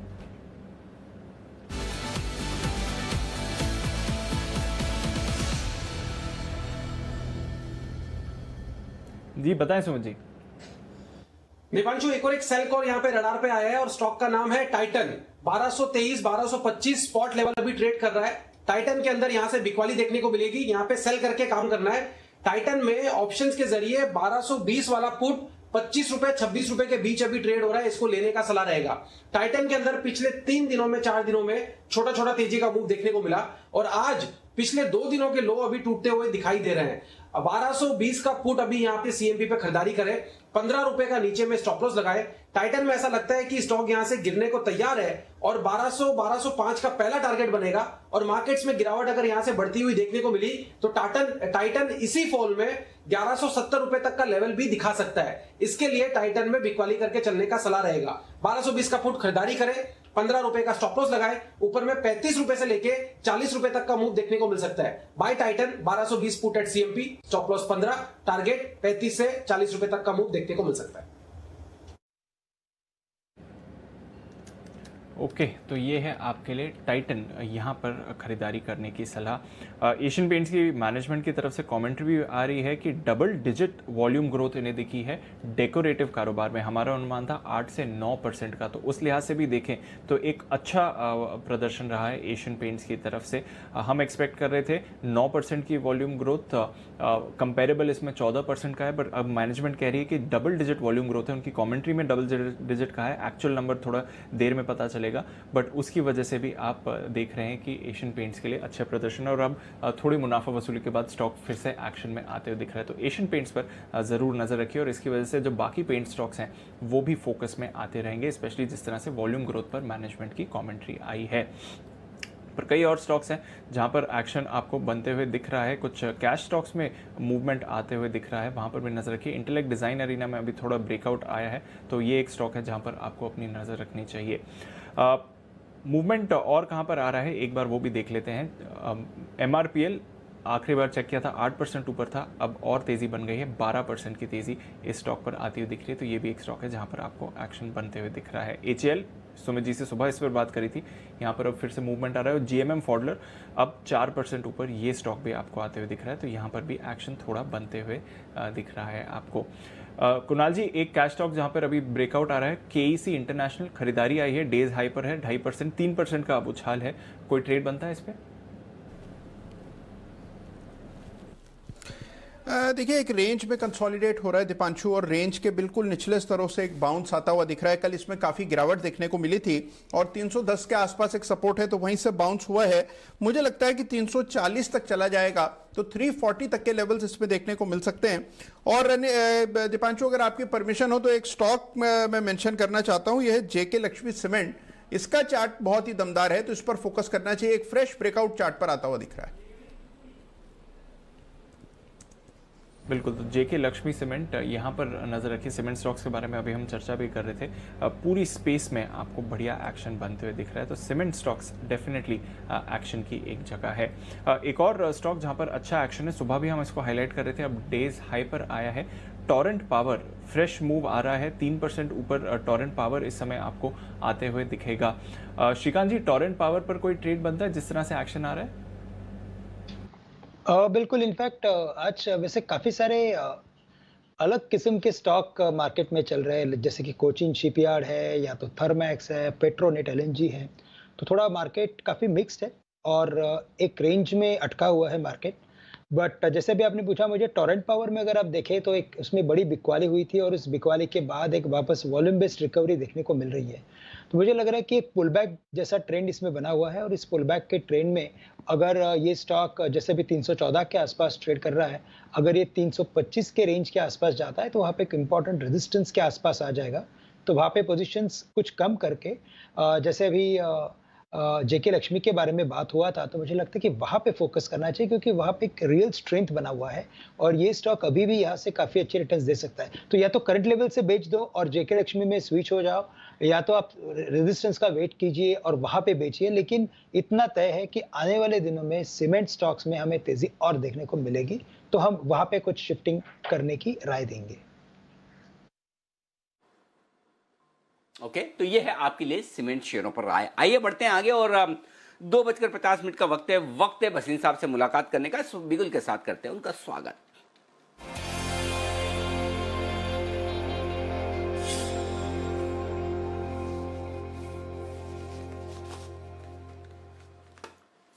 स्वागत है भसीन साहब आपका। अपडेट्स और साथ ही आपकी फ्रेश कॉल्स बताएं सर।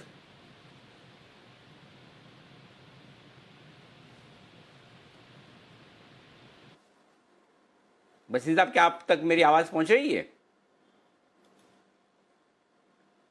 ओके, फोन डिस्कनेक्ट हो गया। हम फिर से उनसे संपर्क करने की करेंगे कोशिश। इस बीच बाजार ने रिकवरी की है कोशिश। 11,823 का लो बनाकर 11,875 तक पहुंचा था निफ्टी, यानी 51 पॉइंट की रिकवरी। और बैंक निफ्टी में निचले हिस्सों से 200 पॉइंट के आसपास की रिकवरी आई, लेकिन इस रिकवरी को मजबूत तभी मानिए जब 24,500 के ऊपर बैंक निफ्टी टिके और 11,900 के ऊपर निफ्टी निकलकर टिके। तब तक आपको ऊपर में बिकवाली आती रहेगी, तो आपके प्राइसेस आते रहे तो हल्के होते रहे।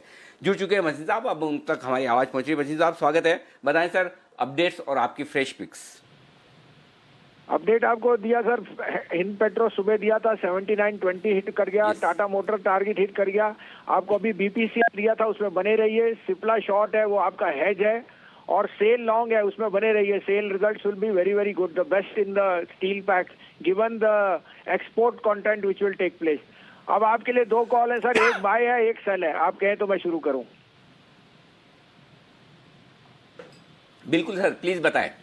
तो बाय में है सर फेडरल बैंक, 56.25 56.50 में लीजिए। 55.50 का स्टॉप लॉस, 58.5 से 59 का टारगेट। और सेल में है मनापुरम फाइनेंस, 167 67.50 में बेचिए। 170 का स्टॉप लॉस, 158 का टारगेट। ओके, एक खरीदारी और एक बिकवाली की राय। फेडरल बैंक आज कमजोर हुआ है क्योंकि राकेश झुंझुनवाला की तरफ से स्टेक कम होने की खबर आई थी, तो अब यहीं पर भेज दीजिए। 56.25 56.50 के आसपास आपको बिकवाली करनी है, माफ कीजिएगा खरीदारी करनी है, माफ कीजिएगा। 56.25 56.50 के आसपास खरीदारी करनी है। 55 रुपये 50 पैसे का स्टॉप लॉस लगाइए। 55.5 58.5 59 ये 2 टारगेट रखिए आप फेडरल बैंक में खरीदारी करने के लिए। बेचिए मनापुरम जनरल फाइनेंस, यहां पर बिकवाली करिए 167 167 हाफ की रेंज में। और 170 170 का स्टॉप लॉस लगाइए। 158 158 का टारगेट। ये बस आपकी बेहतरीन पिक्स आज आपके लिए। बहुत बहुत शुक्रिया सर, कल फिर से आपसे होगी मुलाकात। इस बीच बाजार थोड़ी बहुत रिकवरी के मूड में है, लेकिन इस रिकवरी के मूड में क्या कुछ हो सकता है बताने के लिए तैयार हैं आपके लिए श्रीकांत चौहान, बिगुल BTS डबल टी का।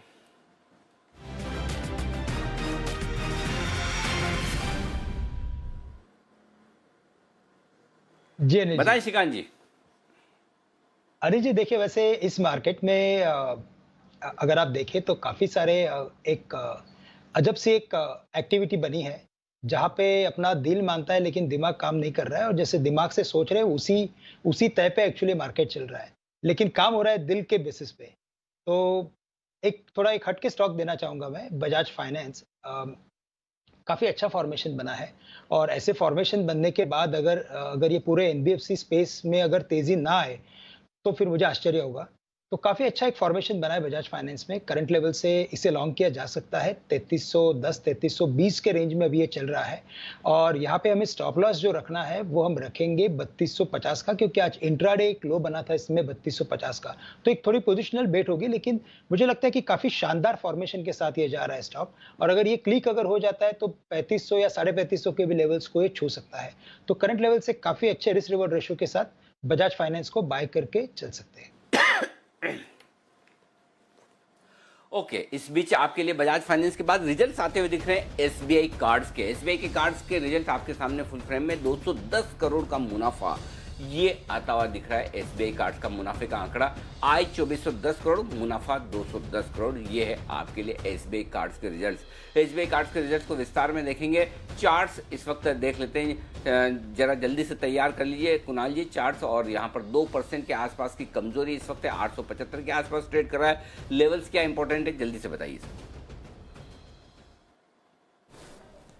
ये देखिए, एक बार गिरने के बाद स्टॉक में अच्छी रिकवरी आई है, तो मुझे लगता है कि देखिए अब ये 870 के नीचे गया तब कमजोर होगा, तो 870 के नीचे जाने पर इसमें बिकवाली की जानी चाहिए। जिन्होंने शॉर्ट टर्म के लिए लिया हुआ है एक बार के लिए निकल जाएं 870 के नीचे, और ऊपर अनिल जी मुझे लगता है कि 885 के ऊपर वापस से मजबूत हो जाएगा। तो 885 870 ये जो गोल पोस्ट हैं, जब तक ये पार ना हो तब तक कुछ ना करें। 870 के नीचे एग्जिट करें और 885 के ऊपर बाय करने की राय। ओके, 870 के नीचे यहाँ पर आए तो फिर आप निकल जाए 885 के ऊपर। जब तक इस 15 रुपए की रेंज में, तब तक आप कुछ न करें, इंतजार करें इन स्टॉक को सेटल होने का। एक बार सेटल हो जाए उसके बाद देखेंगे क्या कुछ करना है इस वक्त। ठीक है, तो चलिए ये है आपके लिए 3 बजने वाले हैं, और आपके लिए कल का काम आज ही होता दिखेगा। जी हाँ, कुणाल जी और राकेश जी थोड़ी देर में आपके सामने रखने वाले हैं पिक ऑफ द डे, उसके लिए भी हम तैयारी कर रहे हैं। लेकिन एक बार जल्दी से SBI कार्ड्स के रिजल्ट्स के बाद ये सेटल हो जाए। 2296 करोड़ से 2410 करोड़ ये आय का आंकड़ा है अब आपके लिए। यहाँ पर आय बढ़कर आई है, मुनाफा लेकिन घटा है। इस आय में जो बढ़कर आई उसमें 99 करोड़ का जो आंकड़ा है वो आपके लिए अन्य आय का, तो उस हिसाब से देखेंगे तो आय में कोई खास बढ़त हुई नहीं है। शायद बाजार इसलिए थोड़ा सा निराश है, स्पेशली ये कोरोना काल में काफ़ी डिजिटल ट्रांजैक्शन बढ़े हैं, उस हिसाब से अगर आप देखें तो ज़्यादा एक्शन आया नहीं है। चलिए आइए बढ़ते हैं आगे, और इस वक्त तैयार हैं कुणाल जी और राकेश जी, और दोनों के लिए बिगुल बिगुल बिगुल बिगुल पिक ऑफ द डे का स्पेशल बिगुल है भाई, pick of the day.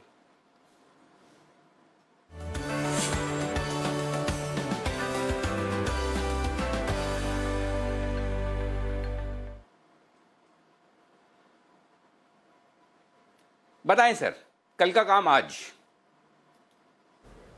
Anil, हाँ अनिल जी, अभी हमने थोड़े दिनों पहले JSW स्टील को पिक ऑफ द डे बनाया था। सिमिलर पैटर्न है, सिमिलर ब्रेकआउट है और सिमिलर कमेंट्री है कि इसको छोटे स्टॉप लॉस के धागे में नहीं बांधना है अशोक लीलैंड को। एक तो सेक्टर के विपरीत चल रहा है, जहां बाकी ऑटो स्टॉक्स में करेक्शन देखने को मिल रही है, इसमें एक बड़े वाला रिवर्सल देखने को मिल रहा है। ओपन इंटरेस्ट में 14% का इजाफा है, चार्ट पे रिवर्सल है और थोड़ा सा समय देना पड़ेगा, 2 से 3 दिन का नजरिया बना के अशोक लीलैंड को खरीदने की राय है। ओवर टू कुणाल जी। अनिल जी देखिए, एक बहुत ही टेक्स्ट बुक पैटर्न बना है जिसका नाम होता है सिमेट्रिकल ट्रायंगल, और उसका ब्रेकआउट आज के ट्रेड में आता हुआ दिख रहा है। और जो सबसे बड़ी इसकी मजबूती का संकेत है वो ये है कि जब बाजार में हम देख रहे हैं कि 75 पॉइंट की गिरावट है, सारे ऑटो काउंटर्स कमजोर हैं, अशोक लीलैंड ने इस पैटर्न का ब्रेकआउट दिया है तो स्टॉक में आपको बड़ी तेजी देखने को मिलेगी। हमारी खरीदारी की राय है इसमें 75 रुपए 75 पैसे 76 रुपए के आसपास एक स्टॉप लॉस रख लें। ऊपर 85 रुपए का टारगेट है, तो 85 का शॉर्ट टर्म टारगेट है जिसके लिए अशोक लीलैंड में खरीदारी कराए।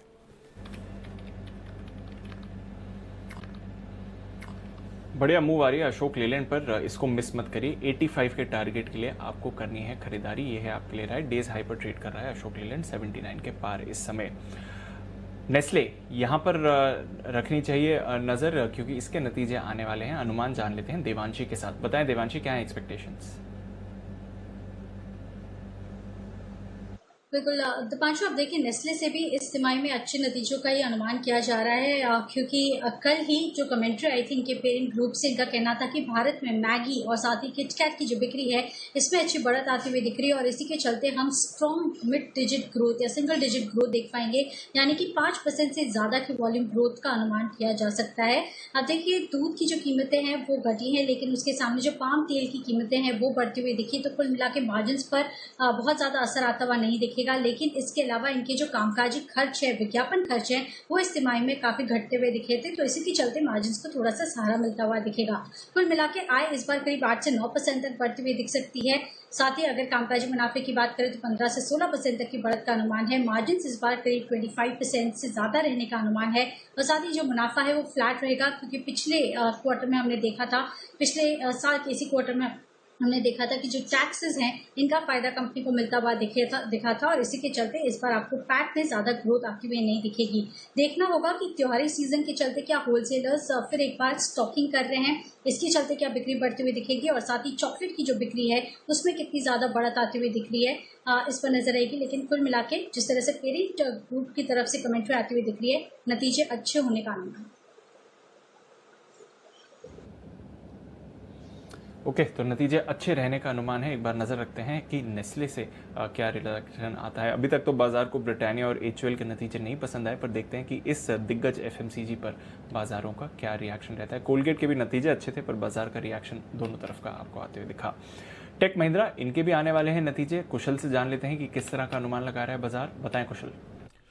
देखिए दीपांशु, नंबर्स जो हैं वो पॉजिटिव साइड पर ही एक्सपेक्टेड है। इनफैक्ट यहाँ पर अगर आप इनके ऑपरेटिंग मार्जिन्स देखें तो वहाँ पर काफ़ी अच्छी बढ़त हमें देखने को मिलेगी। 10.1% से बढ़कर 11.5% के ऑपरेटिंग मार्जिन्स आ सकते हैं, क्योंकि इनकी जो यूटिलाइजेशन दर है और साथ ही खर्चों में जो कमी आई है उसका पॉजिटिव इंपैक्ट मार्जिन्स पर देखने को मिलेगा। और यही नहीं, इनका जो टेलीकॉम वर्टिकल है वहाँ पर काफ़ी अच्छी जो है डील रैंप अप होने की वजह से आपको ओवरऑल डॉलर आय जो है वो भी करीब 2.5% तक बढ़ती हुई नजर आएगी। जहाँ तक मुनाफे की बात है वो उतना ज़्यादा नहीं बढ़ता हुआ नजर आएगा।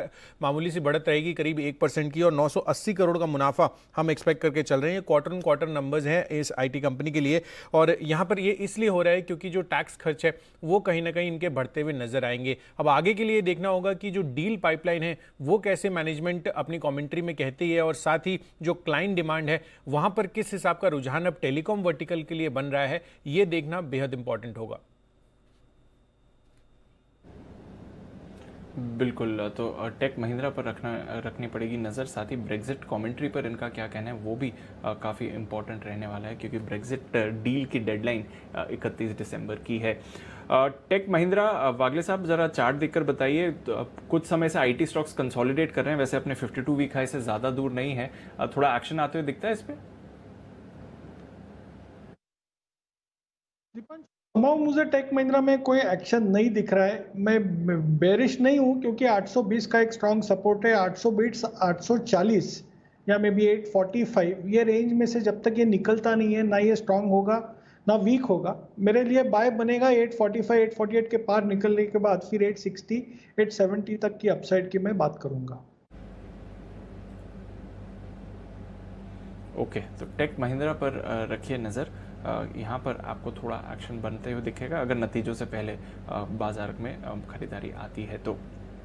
सुंदरम फाइनेंस है, ये एक और कैश स्टॉक है जहाँ पर आपने एक अच्छा मूव आते हुए देखा है और देखिए स्पाइक हो रहा है इस समय, डेज हाई पर आया है, तो ये एक स्टॉक है जहाँ पर आपको नज़र रखनी चाहिए। ब्लू स्टार, ये एक और स्टॉक है जहाँ पर थोड़ी खरीदारी आ रही है और एक स्पाइक आया है। सुमित जी, ब्लू स्टार के चार्ट देखिए क्या चल रहा है सर, इस पर सडनली स्पाइक आया, 650 के ऊपर गया है और लगभग 6% की तेजी है इस समय। बिल्कुल एकदम ब्लू स्टार में एक एंगल्फिंग कैंडल फॉर्म हुआ है, उसको देखते हुए लगता है कि ब्लू स्टार तेजी करेगा। पिछले 3 से 4 दिनों के हाई ब्रेक कर रहा है, आज एक स्ट्रॉन्ग कैंडल फॉर्म हुई है। 650 के ऊपर अगर क्लोजिंग देखने को मिलती है तो ब्लू स्टार फिर यहां से ऊपर में 680 से 700 रुपए तक का अपसाइड मूव दिखा सकता है। तो जिन्होंने भी पोजीशंस बना रखी है वो अपनी पोजीशंस को होल्ड करें, 630 के आसपास का ट्रेलिंग स्टॉप लॉस लगाएं और फिर ऊपर में 680 से 700 रुपए तक का मूव ब्लू स्टार में देखने को मिल सकता है। बिल्कुल, तो बढ़िया स्पाइक आ रहा है जहां तक ब्लू स्टार का सवाल है।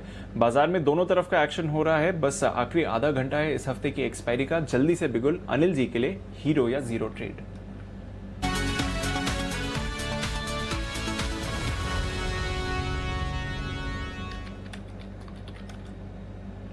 बताएं सर, वॉलेटिलिटी का कैसे फायदा उठाया जाए? दीप, जो ट्रेड में देने जा रहा हूँ वो आप उतनी ही क्वांटिटी में ट्रेड करें जितना आप ये मान के चलें कि इस ऑप्शन की जो प्राइस है वो ज़ीरो हो जाएगी, ताकि आपको दर्द ना हो। ऐसा नहीं कि मतलब बहुत सारा एक साथ ले लेना है, आप अपनी क्वांटिटी उतना डिसाइड करके चलें कि ज़ीरो होगा ये मान कर चलें और उसके बाद करें। अब करना क्या है वो बता देता हूँ। इस वक्त 24,490 पर बैंक निफ्टी ट्रेड कर रहा है, 24490 ये बैंक निफ्टी का स्पॉट लेवल है। 24,500 का पुट ऑप्शन खरीदना है बैंक निफ्टी का। 24,500 का पुट ऑप्शन आपको मिल रहा है 30 रुपये, 30 से 35 रुपये की रेंज में मिल रहा होगा, तो आपकी मैक्सिमम रिस्क जो है वो 30 से 35 रुपये की है। 24,500 का पुट ऑप्शन, तो आपकी इससे ज़्यादा रिस्क नहीं है। इसमें भी अगर किसी को रिस्क कम करनी हो तो वो 20 रुपये का स्टॉप लॉस रख ले। बाकी मेरे हिसाब से बैंक निफ्टी पर 30-35 रुपये की रिस्क ज़्यादा नहीं होती, तो 30 से 35 रुपये के आसपास इसको खरीदना है, इस पुट ऑप्शन को। मेरा ये समझना है कि बाजार बंद होते होते बैंक निफ्टी फिर से थोड़ा नीचे आ सकता है। ये वो अहम लेवल है 24,500 बैंक निफ्टी के लिए और 11,900 निफ्टी के लिए, जहां पर आपको फिर से सप्लाई आती हुई दिखेगी। आधा घंटा है आपके पास तो 75 रुपये पहला टारगेट रखिए, 100 रुपये दूसरा टारगेट रखिए, 115 रुपये का तीसरा टारगेट रखिए। इन 3 टारगेट के लिए आपको 24,500 का पुट ऑप्शन खरीदना है। आपकी मैक्सिमम रिस्क 30-35 रुपये की है। अगर आप पूरा का पूरा हीरो या जीरो ट्रेड करते हैं, और देखिए प्रीमियम जल्दी से गलती जाती है क्योंकि आखिरी आधे घंटे में, तो आप चाहें तो फटाफट प्रॉफिट बुक कर सकते हैं, स्टॉप लॉस को ट्रेल कर सकते हैं और ऊपर भी ला सकते हैं। अब आगे आधा घंटा कैसे मैनेज करना है ये आपके हाथ में, नहीं तो आप ये मान के चले कि 30-35 रुपये का आपको मैक्सिमम नुकसान है, जो कि बैंक निफ्टी के लिए हमेशा एकदम रीजनेबल है। 75 रुपये पहला टारगेट रखिए, 100 रुपये दूसरा टारगेट रखिए और 115 तीसरा टारगेट रखिए। अब मैं आपको रैशनल समझा देता हूं कि क्यों मैं ये ट्रेड दे रहा हूं 24,500 का। 24,500 के कॉल ऑप्शन में यहां पर अच्छी खासी राइटिंग है 12 लाख शेयरों की, 24,600 पर और ज़्यादा 10 लाख शेयरों की, जबकि 24,500 के पुट पर 10 लाख शेयर हैं जो रिस्क पर हैं। तो अब धीरे धीरे आधा घंटा जो बच रहा है यहाँ पर आपके लिए पुट्स की प्रीमियम घटती हुई नजर आएगी। तो इस लिहाज से आपके लिए अब ये जो पुट राइटर्स हैं वो अब थोड़े से ट्रैप हो सकते हैं। तो उस लिहाज से मुझे लगता है कि अब यहाँ से थोड़ा सा दबाव शॉर्ट तेजी की पोजीशन कम होने का हो सकता है, और ऊपर में जो कॉल राइटिंग हुई है वो कॉल राइटिंग थोड़ा सा दबाव बना सकती है। उस लिहाज से वापस से बैंक निफ्टी 24,325, एक पहला टारगेट 24,400 का स्पॉट लेवल का बनता है, उसके बाद 24,325 का बनता है अगर नीचे की तरफ आए तो। रिस्क आपकी बहुत लिमिटेड है, तो हीरो या जीरो में कम रिस्क वाला आपको जो ट्रेड चाहिए वो कम रिस्क वाला ट्रेड आपके लिए आता हुआ दिख रहा है। अब आप अपना रिस्क मैनेज कर लें, स्टॉप लॉस को ट्रेल करते चलें, पार्शियली मुनाफा बुक करते चलें और पोजीशन उतनी ही रखें जितना आप ये मान के चलें कि प्रीमियम जीरो हो जाएगी तो कोई दिक्कत नहीं, उस हिसाब से ट्रेड करें। ये उनके लिए है जो रिस्क मैनेज करना जानते हैं। जो लोग रिस्क नहीं लेना चाहते, जिन्हें जीरो होने से तकलीफ हो, वो लोग इसे ट्रेड ना करें। बहुत साफ साफ मैं बता रहा हूँ जी। बिल्कुल, हीरो ए जीरो कॉल है तो अपने रिस्क के हिसाब से ट्रेड करिए, पर ट्रेड आपके सामने है। 24,500 का पुट खरीदना है, पोटेंशियली डबल या फिर ऑलमोस्ट ट्रिपल भी आपको होते हुए दिख सकता है। ये आपके लिए अनिल जी की तरफ से सलाह है।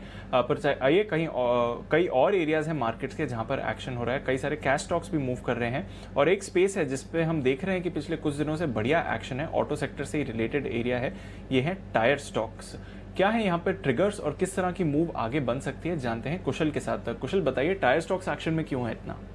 बिल्कुल दीपांशु, यहाँ पर देखिए जिस हिसाब से जेके टायर्स के नंबर्स आते हुए दिखे थे वहाँ पर काफ़ी ज़्यादा पॉजिटिविटी जो है स्ट्रीट बनाकर चला था। और अगर आप देखें तो इनका जो कामकाजी मुनाफा है उसमें 20% की बढ़त रही थी। और साथ ही ओवरऑल अगर आप इनकी मार्जिन्स देखें तो मेनली वहाँ पर ऑलमोस्ट 2% का जंप आता हुआ दिखा था हमें। इनफैक्ट आगे के लिए भी जो तेजी के ट्रिगर्स बन रहे हैं या फिर जो नंबर्स आते हुए दिखेंगे वो कहीं ना कहीं स्ट्रीट जो है काफ़ी पॉजिटिव मानकर चल रहा है टायर स्टॉक्स को लेकर। खासकर FY21 के जो ग्रॉस मार्जिन्स है वहाँ पर ऑलमोस्ट 2.5% की बढ़त का अनुमान लगाकर चल रहे हैं एनालिस्ट। और इसमें भी अगर आप देखें तो FY21 FY23 तक जो मार्जिन है वो भी सस्टेनेबल रहेगी, क्योंकि जिस हिसाब से अभी ऑटो डिमांड बढ़ती हुई नजर आ रही है वो आगे के लिए भी जो है एनालिस्ट मानकर चल रहे हैं कि यहाँ पर जो पॉजिटिविटी है वो मेंटेन रहेगी। इनफैक्ट दूसरा बड़ा ट्रिगर ये है कि जिस हिसाब से कच्चे तेल की कीमतों में गिरावट आई है, इनफैक्ट सालाना आधार पर अगर आप देखेंगे तो 30% तक की गिरावट हमें ऑलरेडी देखने को मिल चुकी है। और इसका जो क्रूड डेरिवेटिव है जो कार्बन ब्लैक यूज करते हैं, जो ओवरऑल टायर बनाने की कॉस्टिंग में 15 से 20% हिस्सा रखता है, वहां पर भी अगर आप Q2 में देखेंगे तो सालाना आधार पर जो है ऑलमोस्ट 25% का फॉल हमें देखने को मिला और इसी वजह से इनकी मार्जिन्स में इतनी अच्छी बढ़त हमें देखने को मिल रही है। साथ ही जो रिप्लेसमेंट डिमांड है अब जो पेंडेमिक खत्म होने के बाद, इनफैक्ट अगर आप देखें तो जिस हिसाब से वापस से अनलॉकिंग में लोग जो है बाहर निकल रहे हैं, तो जो आफ्टर मार्केट डिमांड है वहां पर काफी शानदार तेजी हमें देखने को मिल रही है और वहां से मांग काफी मजबूत है। और तीसरी बड़ी चीज कि जिस हिसाब से अगर आप फेस्टिव डिमांड को भी देखें तो जो OEM कंपनियों से जो डिमांड आ रही है, जो इनकी कुल आय में ऑलमोस्ट 30-35% कंट्रीब्यूट करती है, वहां से काफी अच्छी तेजी बनती हुई नजर आ रही है। और आगे के लिए भी जो Q3 के नंबर्स आएंगे, स्ट्रीट एक्सपेक्ट करके चल रहा है कि यहां पर भी काफी बेहतरी होती हुई नजर आ सकती है। बिल्कुल, तो भरपूर ट्रिगर्स हैं टायर स्टॉक्स के लिए और रिप्लेसमेंट डिमांड मार्केट में स्पेशली एक बढ़िया रुझान बन रहा है। जैन साहब, टायर स्टॉक्स खरीदने चाहिए? आपका कोई फेवरेट, कोई नाम जो आप रेकमेंड करना चाहें? बिल्कुल बिल्कुल, देखिए मैं बहुत अभी इन दिनों में एक चैनल चेक किया था टायर के स्टॉक्स को लेकर और कुछ डिस्ट्रीब्यूटर्स है जो कि जानकार है उनसे समझ रहा था। वाकई में जो ट्रक टायर्स है, जो फैक्ट्रीज थी, जो कंपनियां हैं, ये लोग ऑटोमोबाइल टायर्स के जगह पे, कार टायर्स की जगह पे ट्रक टायर्स की मैन्युफैक्चरिंग ज्यादा कर रहे थे। वहां पे ज्यादा उनको वॉल्यूम मिलता है क्योंकि कैपेसिटीज की जब यूटिलाइजेशन करनी है तो ऑप्टिमली करने के लिए। और ट्रैक्टर टायर्स में जबरदस्त तेजी है, जिस तरीके की सेल्स ट्रैक्टर्स में दिख रही है तो वहां पे बहुत अच्छी डिमांड है। So I am quite bullish on MRF। मुझे समहाउ इन सब में से जो बेस्ट क्वालिटी लगती है वो MRF है। देखिए कोई अननेसेसरी कॉर्पोरेट एक्शन नहीं है, सप्लाई ऑफ पेपर नहीं है, छोटी इक्विटी है, ये स्टॉक चलता भी है, बड़ा भाव है तो जनरली हाथ नहीं लगाते लोग। तो I feel MRF is a great bet. And एक गुडियर टायर्स, जो कि मैं हमेशा से एक MNC टायर स्टॉक है, उसको भी रिकमेंड करता हूँ। वहां पे जब भी ये डाउनसाइड आता है तो एक अच्छा कुशन बनता है। तो मुझे लगता है Goodyear tyre is again a good stock, but MRF is my top bet. और अपोलो और उन पे मैं ज्यादा फोकस नहीं कर रहा हूँ। और जेके टायर्स के मुझे बहुत ज्यादा रिजल्ट्स समझ में नहीं आए, so I am not recommending. So MRF is certainly a good bet and this is one sector which I'm really bullish on for next some years and some months.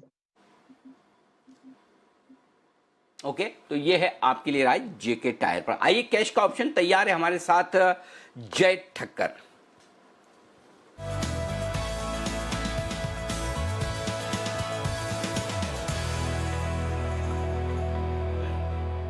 बताएं जय, कौन सा कैश का option है आज?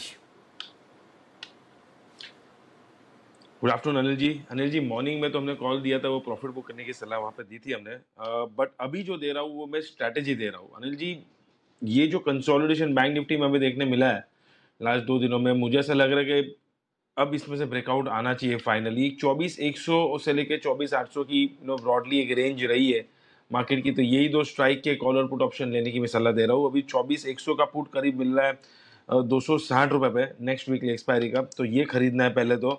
और अनिल जी बाद में ऊपर पे 24,800 का आपको कॉल खरीदना है 330 पे, सो 330 पे आप 24,800 का कॉल खरीदिए और नीचे में 24,100 का पुट खरीदिए।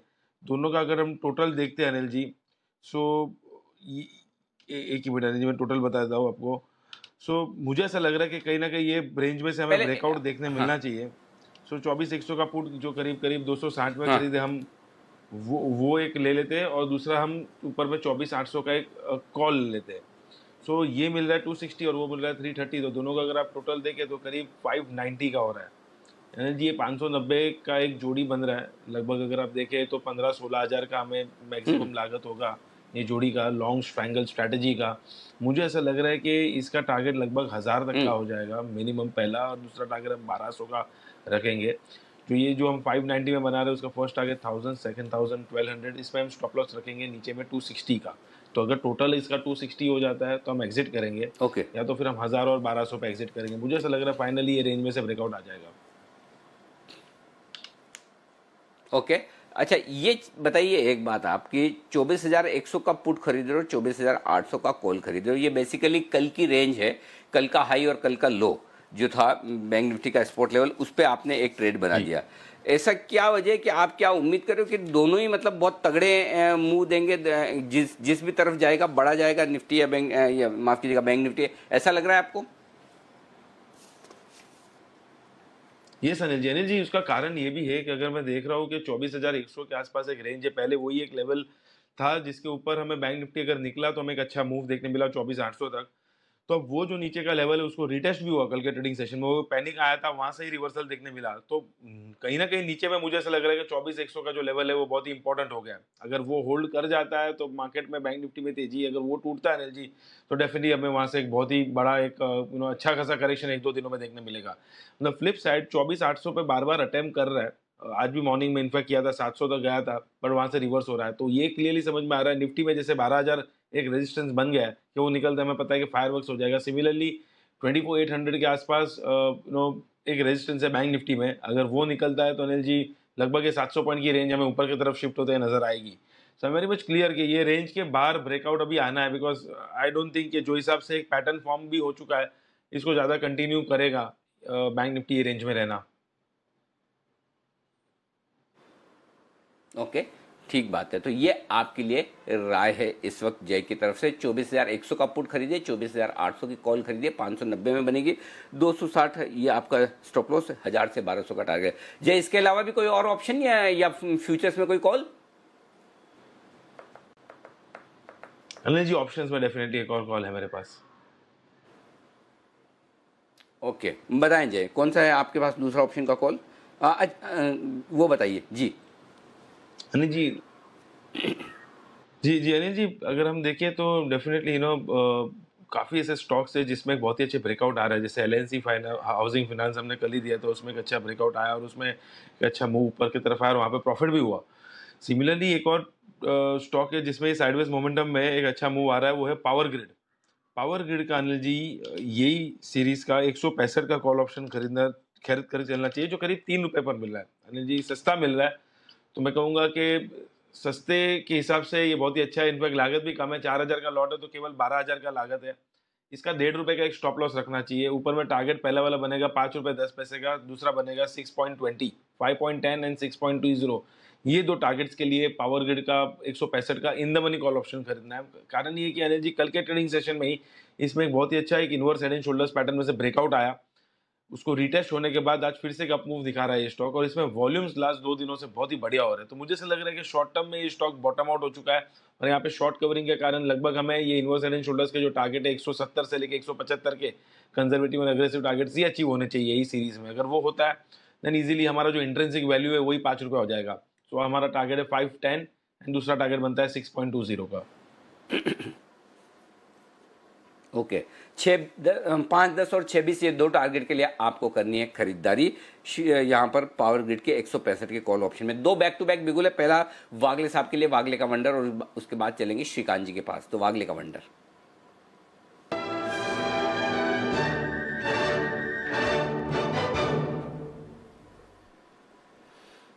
बताएं वागले साहब। अनिल जी, BTST है, श्रीराम ट्रांसपोर्ट फाइनेंस को कैरी करना है। 704 रुपए, 703 रुपए जो भी भाव है, यहाँ से लेकर 700 रुपए की बाइंग रेंज होगी, नीचे आता है तो ऐड करें। 693 का मेरा स्टॉप लॉस होगा, 1 रुपए की रिस्क होगी, 11-12 रुपए की, और 720 तक की अपसाइड में देख रहा हूँ। कल मॉर्निंग आना चाहिए, कल मॉर्निंग या कल के दिन में आना चाहिए। 720 का टारगेट, एक 16 से 18 रुपए की अपमूव मुझे दिख रही है। बिल्कुल, और आज शो की शुरुआत में ही श्रीराम ट्रांसपोर्ट खरीदने की राय कुणाल जी राकेश जी ने भी दी 696 पर, और 710 का टारगेट दिया। 710 के टारगेट के बेहद नजदीक पहुंचा है, 705-50। बंसल जी, यहाँ पर प्रॉफिट बुक करना है या वागले साहब कह रहे हैं वैसा कल के लिए लेकर जाएं, और हाजमे के हिसाब से भी बता दें अपनी राय। जिन लोगों का जैसा हाजमा है उस हिसाब से बता दें आप। देखिए अनिल जी, पहली राय तो ये है कि यहाँ पर हाजमा नहीं देखना चाहिए, हाजमा को दुरुस्त करना चाहिए, और बिल्कुल वागले जी के साथ हूँ। जिन्होंने हमको सुन के लिया है वो ना सिर्फ होल्ड करें, और जिन्होंने नहीं लिया है वो वागले जी को सुन के खरीदे। अनिल जी, बड़ा रिवर्सल आया है, और जिस तरीके का रिवर्सल है, मतलब कि अनिल जी दिक्कत क्या होती है, बात दिक्कत हाजमे की नहीं है। लोग 2 मिनट 3 मिनट मतलब कि सबर बिल्कुल नहीं है, तो वो दिक्कत आती है। कम से कम इस सप्ताह का तो व्यू बनाए, तो कल क्लोजिंग तक का व्यू बना के इसको बाय करने की राय है, और होल्ड करें। Okay, perfect. तो इसे होल्ड करें, ये है राय श्रीराम ट्रांसपोर्ट। आइए BTST का बिगुल अब श्रीकांत जी के लिए।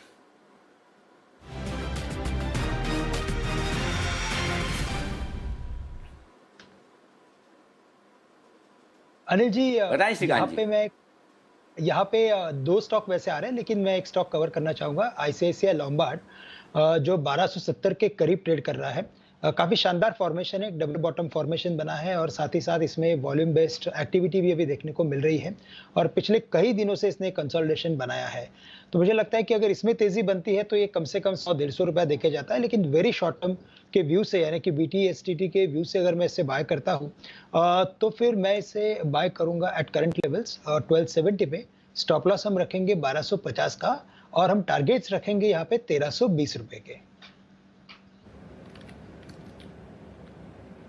ओके, 1320 के टारगेट के लिए खरीदारी करिए ICICI लोम्बार्ड पर। ये है आपके लिए श्रीकांत जी की तरफ से सलाह। हम देख रहे हैं बाजार में फिर से रिकवरी आ रही है थोड़ी बहुत। 11,900 पर निफ्टी पहुंचा है, सही समय है बिगुल बजा के अनिल जी की फाइनल स्ट्रैटेजी जान लेते हैं।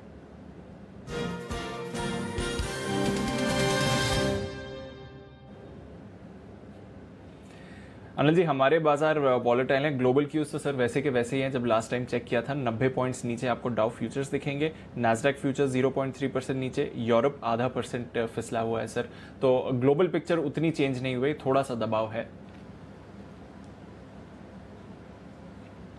दीप, देखिए 2 इंपॉर्टेंट लेवल के आसपास बंद हो रहा है। सुबह से हम यही बात कर रहे थे 11,875, 11,925 इस रेंज में निफ्टी बंद होने की तैयारी में है। एक्सपायरी वहाँ होनी चाहिए। डेटा कल क्लोजिंग के यही दिखा रहे थे, तो आज भी दिन भर के डेटा यही दिखा रहे हैं। 11,900 के आसपास के क्लोजिंग के संकेत आते हुए दिख रहे हैं। तो आपकी जो फाइनल क्लोजिंग आएगी एडजस्ट होने के बाद वो 11,900 के आसपास की आनी चाहिए।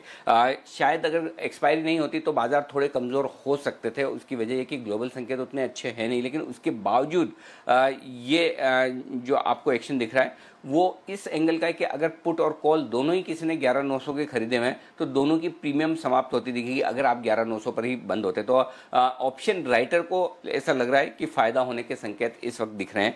तो 11,900 के आसपास एक्सपायरी हो रही है, और वही एक्सपायरी बैंक निफ्टी पर 24,500 के आसपास होती हुई दिख रही है।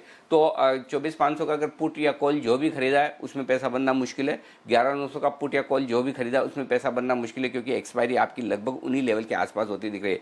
तो मेरा कहना ये है कि आज आप जाने दें, कुछ न ट्रेड करें, क्योंकि इतना नीचे आप अगर डाउ फ्यूचर्स देख रहे हैं तो लॉन्ग करके जाने में रिस्क रिवॉर्ड रेशियो फेवरेबल नहीं है। आज के एक्सपायरी का डेटा निकल जाते हैं, कल एक्सपायरी का के बाद का डेटा देखेंगे। और आप देखिए अभी जय ने भी क्या किया है, जय ने भी पुट और कॉल दोनों खरीदे हैं और वो भी कितना 700 रुपये प्रीमियम देकर। इसका मतलब क्लियर कट है कि एक बड़ा मूव आएगा। अब वो बड़ा मूव किस तरफ आएगा, ग्लोबल मार्केट्स की कमजोरी नीचे खींच कर ले जाएगी या एफआईज की खरीदारी ऊपर ले जाएगी, तो मुझे लगता है एक दिन इंतजार कर लेना चाहिए। अगर एफआईज की खरीदारी है और ग्लोबल मार्केट सुधर गए तो कल आप वापस से 24,825,000 की तरफ बैंक निफ्टी को जाते हुए देखेंगे, 11,975 12,025 की तरफ आप निफ्टी को जाते हुए देखेंगे। और अगर इसके विपरीत होता है कि एफआईज की बिकवाली आती है और ग्लोबल खराब हो जाते हैं तो आप 11,775 11,800 की तरफ निफ्टी को जाते हुए देखेंगे, 24,000 24,100 की तरफ बैंक निफ्टी पे। तो कल एक बड़ा मूव आप किसी एक तरफ आते हुए देख सकते हैं और जब उसका सही अंदाजा ना हो कि वो मूव किस तरफ का होगा तो बेहतर होगा कि आप अपनी पोजीशन खाली करके चले, कल की कल देखी जाएगी। जी दी, कल की कल देखी जाएगी। थोड़ा हल्के रहिए, पोजीशन है तो हेज करके देखिए। अगर नई पोजीशन नहीं बनानी है हमें, एक्सपायरी निकल जाने दीजिए, उसके बाद देखेंगे क्या करना चाहिए। पर आइए कुछ और ट्रेड्स बाकी हैं सुमित जी के लिए। बिगुल सुमित के सुपरहिट।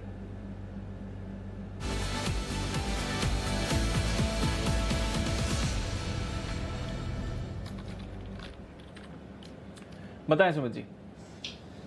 दीपांशु, बहुत अजीब सा मार्केट हो रहा है। कोई कभी सडन नीचे जाता है, फिर सडन ऊपर आता है। कोई सेल साइड का स्टॉक रडार पे आ रहा है, कोई बाय साइड का स्टॉक रडार पे आ रहा है। तो अभी जो स्टॉक रडार पे आया है दीपांशु, वो बाय साइड का स्टॉक रडार पे आया है।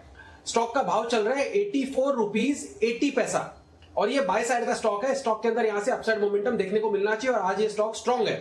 स्टॉक का नाम है एनटीपीसी। एनटीपीसी के अंदर आज मजबूती देखने को मिल रही है। एनटीपीसी के अंदर 85 वाला कॉल ₹1.60 65 पैसे पे अभी ट्रेड कर रहा है। इसको लेने का सलाह रहेगा एनटीपीसी का 85 वाला कॉल। एनटीपीसी में सबसे बढ़िया बात, एक सवा महीने के कंटिन्यूअस फॉल के बाद लास्ट 2-3 दिनों में लोअर लेवल से तेजी देखने को मिली है। आज पिछले 4 से 5 दिनों के हाई ब्रेक हुए हैं। एक स्ट्रॉन्ग प्राइस एक्शन के साथ, वॉल्यूम्स के साथ स्ट्रॉन्ग प्राइस एक्शन देखने को मिल रहा है और रिसेंट के हाईज ब्रेक हुए हैं। डाउनवर्ड स्लोपिंग ट्रेंड लाइन का ब्रेकआउट है। तो ये बहुत से पॉजिटिव संकेत एनटीपीसी में देखने को मिल रहा है। ऐसा लग रहा है एनटीपीसी में यहाँ पे बेस बन रहा है और यहाँ से एक एनटीपीसी अच्छा मूव दिखाने को तैयार है, जिसमें ऊपर में 88 रुपए से लेके 90 रुपए तक का मूव देखने को मिल सकता है और नीचे में 82 का सपोर्ट है। इसके लिए एनटीपीसी का 85 वाला कॉल अभी सीएमपी पे लेने का सलाह रहेगा। 60 पैसे का नीचे में स्टॉप लॉस लगाना है, यानी सीएमपी से 1 रुपया नीचे और ऊपर में 3 रुपए से लेकर 3.5 रुपए तक का मूव देखने को मिल सकता है। Buy NTPC 85 call at CMP, stop loss 0.60 पैसा नीचे में और ऊपर में टारगेट 3 रुपए से लेकर 3.5 रुपए तक का देखने को मिल सकता है। बिल्कुल, तो एनटीपीसी पर रखेंगे नज़र, जिस तरह से एक्शन आपको आते हुए दिख रहा है। बढ़िया एक्शन है मार्केट्स में। चलिए जल्दी से आशीष चतुर्वेदी के पास चलते हैं और जान लेते हैं कि बैन से बेनिफिट में आप किन स्टॉक्स पर आपको नज़र रखनी है।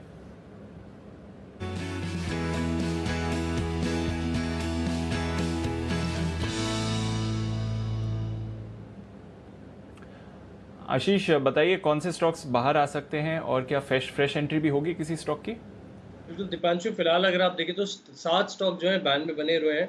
वोडाफोन आइडिया कल 80.88% थी मार्केट वाइड पोजीशन लिमिट, आज फिलहाल जो है घटकर करीब 80.18% आ गई, यानी बहुत बॉर्डर लाइन पर 80% से घटती है स्टॉक बैन से बाहर आ जाएगा। इंडिया बुल्स हाउसिंग फाइनेंस 81.5% है फिलहाल मार्केट वाइड पोजीशन लिमिट, तो यहाँ पर भी संभावना है कि स्टॉक बैन से बाहर आते हुए नजर आएगा। इसके अलावा एस्कॉर्ट्स आज फिर प्रयास कर रहा है, 96% होगी मार्केट वाइड पोजीशन लिमिट, 95% के ऊपर जाती है तब स्टॉक बैन में आता है, यानी एस्कॉर्ट्स की स्लाइड संभावना है लेकिन थोड़ा सा मुश्किल नजर आ रहा है। वोडाफोन आइडिया और इंडिया बुल्स हाउसिंग फाइनेंस, इन 2 स्टॉक्स की प्रोबेबिलिटी कि बैन से बाहर आएंगे। चलिए नजर रखें, वोडाफोन आइडिया लंबे समय बाद बैन से बाहर आ सकता है, इंडिया बुल्स हाउसिंग फाइनेंस ये भी आ सकता है, पीएनबी शायद आए, पर एस्कॉर्ट्स वापस आपको बैन में जाते हुए दिखेगा। आज ही आया था और आज क्लोजिंग के बाद आपको वापस बैन में जाते हुए दिख सकता है, नजर रखेंगे। शुक्रिया आशीष ये सारी डिटेल्स हमारे साथ शेयर करने के लिए। बढ़िया मूव रही है बाजार में और दोनों तरफ के एक्शंस रहे हैं, तो काफ़ी वॉलेटाइल आपको ये ट्रेड आते हुए दिखा है जहाँ तक आज का एक्शन है। एक बार देख लेते हैं आज के मार्केट मूव्स किस तरह के रहे हैं। कई सारे नतीजों पर भी बाजार ने आपको रिएक्ट करते हुए दिखा है। बजाज फाइनेंस, बजाज फिनसर्व यहाँ पर अच्छे मूव आए, पर एंड में आपने देखा एनटीपीसी एनटीपीसी यहाँ पर बड़ा उछाल आया, 3.5% की तेजी, और साथ ही टाटा मोटर्स यहाँ पर भी अच्छा एक्शन आपको आते हुए दिखा। एक्सिस बैंक में अच्छी रिकवरी, हालांकि ज्यादातर बैंक्स आज प्रेशर में थे। 2 दिन में 10% फिसलने के बाद आज ब्रिटानिया में बाउंस बैक आया। एलएनटी में आपने थोड़ी खरीदारी देखी। कोल इंडिया, ओएनजीसी जैसे पीएसयूज में भी एक्शन रहा। आईटीसी में भी हल्की खरीदारी रही। ब्रेथ ज्यादातर आज बेयर्स के हाथ में ही थी और कुछ बड़े स्टॉक्स में आपने गिरावट देखी, जैसे कि Infosys, ICICI bank, HDFC bank, Reliance industries, जिसकी वजह से बाजार पर प्रेशर बनते हुए दिखा है। इसके अलावा हीरो मोटोकॉर्प आपका टॉप लूजर रहा 3% की गिरावट के साथ। इंडसइंड बैंक पर बड़ा प्रेशर आपने देखा। टाइटन, सिप्ला, डॉक्टर रेड्डीज यहाँ पर भी गिरावट बनती हुई दिखी। मारुति यहाँ पर भी वीकनेस थी। एशियन पेंट्स, हालांकि नतीजे अच्छे रहे, स्टॉक में थोड़ी सी वॉलेटिलिटी बढ़ती हुई दिखी। एसबीआई लाइफ यहाँ पर भी आपने प्रेशर बनते हुए देखा है। फ्यूचर्स में कई सारे स्टॉक्स एक्टिव रहे और कुछ एनबीएफसीज पर आपने खरीदारी आते हुए देखी। Shriram transport finance top gainer रहा, आपका 700 के ऊपर गया है स्टॉक 5.5% के उछाल के साथ। सीवी फाइनेंसर्स और सीवीज दोनों में ही एक्शन रहा, क्योंकि अशोक लेलैंड पर भी अच्छी खरीदारी दिखी, जिस तरह की मूव हमने टाटा मोटर्स में देखी है। भारतीय एयरटेल धीरे धीरे करके इस स्टॉक पर अपने निचले स्तरों से लगभग 6% की तेजी दिखाई है, तो यहाँ पर भी आपको नजर रखनी चाहिए।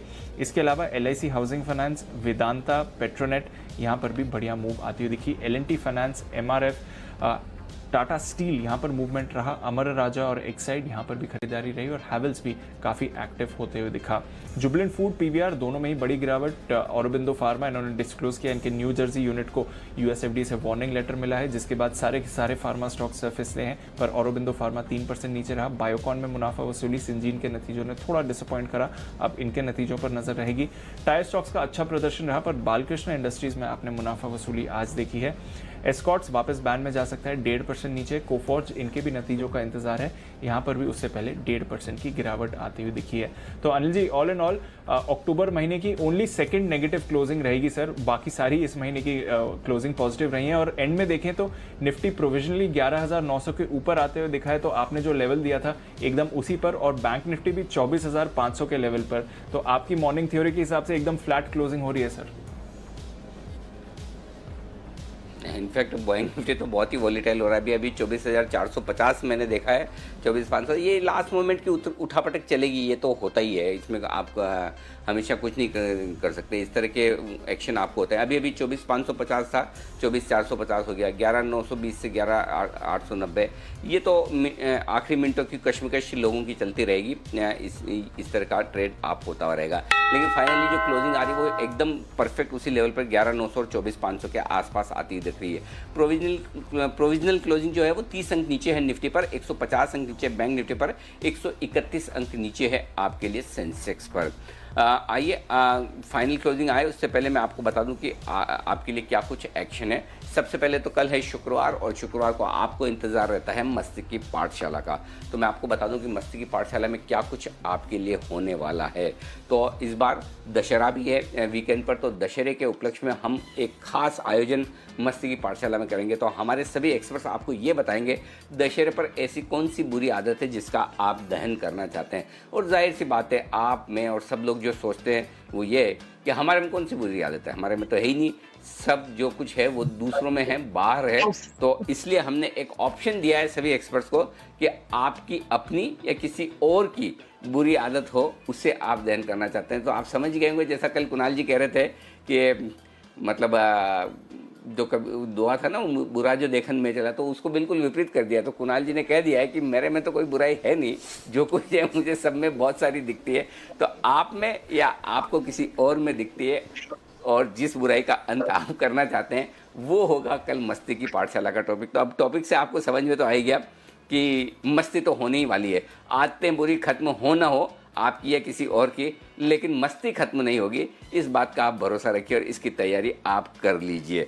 ये है आपके लिए विशेष कार्यक्रम। विशेष कार्यक्रम एक और है कल आपके लिए, और वो है अजय बग्गा साहब के साथ ग्लोबल मार्केट्स और अमेरिकी चुनाव का अपडेट। जैसा कि आप सबको पता है, बग्गा साहब है हमारे साथ एक्सक्लूसिव अमेरिकी चुनाव पर, और कल सुबह होगी बहस ट्रंप साहब और जो बाइडेन के बीच में, दूसरी वाली सुबह 6:30 बजे। उस बहस के बाद सुबह 7 बजे भी बग्गा साहब हमारे साथ होंगे, और उसके बाद आगे हमारे साथ फर्स्ट ट्रेड में भी होंगे। तो हम उनसे जानेंगे, समझेंगे कि बग्गा साहब का क्या व्यू बन रहा है ग्लोबल मार्केट्स पर को लेकर, अमेरिका के चुनाव को लेकर, और जो राउंड 2 में जो बॉक्सिंग होने वाली है ट्रंप साहब और बाइडेन साहब के बीच में, उसके बाद राउंड 2 में कौन भारी पड़ता हुआ दिखता है। राउंड 1 में तो ट्रम्प साहब थोड़े भारी पड़ते हुए दिखे, राउंड 2 में क्या होगा वो भी आपको बग्गा साहब बताने वाले हैं कल। तो ये शो भी आप मिस मत कीजिए, ग्लोबल मार्केट्स और अमेरिकी चुनाव पर बग्गा साहब की विशेष टिप्पणी। आइए, शाम 6 बजे है आज आपके लिए एक आपकी खबर आपका फ़ायदा में विशेष कार्यक्रम,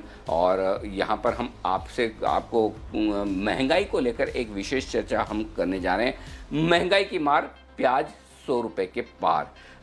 जिन्हें पता ना हो वो जान लें, समझ लें, और जो घर का काम न करते हों वो भी ध्यान में रख लेंगे। प्याज अब 100 रुपये के पार निकलते हुए दिख रहे हैं। कोरोना का खौफ धीरे धीरे थमने के बाद आम आदमी सोच ही रहा था कि चलो इकोनॉमी खुलने के बाद आराम से 2 जून की रोटी खाई जाए, लेकिन महंगाई के विस्फोट ने आम आदमी की कमर तोड़ दी। और त्योहारों का माहौल है, जेब है खाली, ऊपर से आलू प्याज टमाटर जैसी अति आवश्यक जो सब्जियां हैं इनके दाम आसमान छू रहे हैं। प्याज 100 रुपये के पार। आम आदमी क्या करे क्या खाए, आज महंगाई की इसी मार पर होगी बातचीत शाम 6 बजे।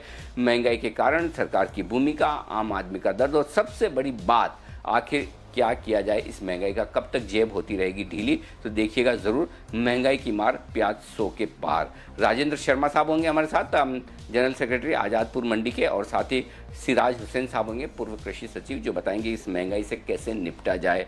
आइए, रात को 8:30 बजे आपके लिए है मनी गुरु, और आज का विशेष शो है निवेश का गोल्डन चांस। जी हाँ, त्योहारी सीजन की हो चुकी है शुरुआत, और इस सीजन में अगर आप सोना खरीदने की तैयारी करें तो ये शो आप ही के लिए है।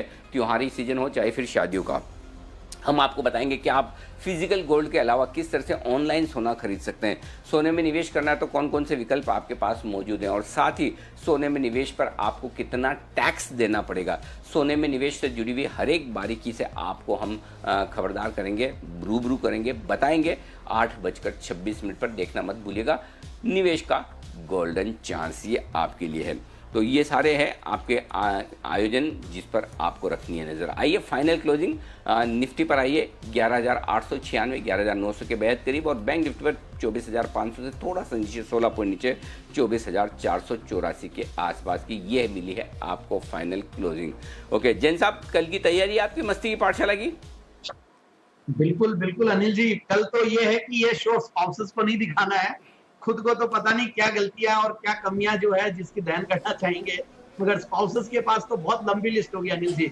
तो बाकी मैं तो बस अब खाने की तैयारी कर रहा हूँ किस तरीके से भाई दिमाग लगा रहे हैं। बाकी तो बहुत सारी कमियां हैं जिसकी वाकई में कल जरूरत पड़ेगी दहन करवाने की। एंड फैंटास्टिक, बहुत मजा आने वाला है। ये आपने बढ़िया आइडिया दिया, क्यों ना, हाँ ये आपने बढ़िया आइडिया दिया, क्यों ना सबके बेटर हाफ को फोन करके पूछा जाए कि किसमें कौन सी बुराई है जिसका दहन किया जाए। अगर वो शो बन जाए तो कहना ही क्या, मजा आ जाए। लेकिन जिस नाव में आप सवार हैं उसी में मैं भी हूँ, तो इसलिए उस नाव में मैं छेद करने की कोशिश बिल्कुल भी नहीं करूंगा। तो आप निश्चिंत रहे, बेखबर रहे, ऐसा कुछ भी होने वाला नहीं है। जी कुणाल जी। अनिल जी देखिए, बेटर हाफ छोड़िए, जो पैनल में सदस्य हैं अनिल जी, वो आपस में एक दूसरे की प्रशंसा कल इतनी अच्छी करेंगे कि अनिल जी आपको कसर लगेगी नहीं अनिल जी। चलिए तो देखते हैं आपस में आप किस किस की कितनी और स्वयं की कौन सी अच्छाई बुराई, अच्छाई तो नहीं बुराई जिसका दहन करना चाहते हैं, इस पर रहेगी मस्ती की पाठशाला। एंजॉय कीजिए, हल्के फुल्के मोमेंट है, इसे सीरियसली मत लीजिए। लाइफ में सीरियसली लेने के लिए बहुत कुछ है, मार्केट है, निफ्टी है, बैंक निफ्टी है, स्टॉक्स है, लेकिन मार्केट बंद होने के बाद एंजॉय करना ज़रूरी है। हफ्ते भर का स्ट्रेस आप ज़रूर निकालें। चलिए, ये है आपके लिए मस्ती की पाठशाला, कल दोपहर 3:30 बजे। आप सभी से विदा लेने का वक्त है। बहुत बहुत धन्यवाद कुणाल जी, राकेश जी, वागले साहब, सुमित जी, श्रीकांत जी और जैन साहब, आप सबका आज शो में हमारा साथ देने के लिए।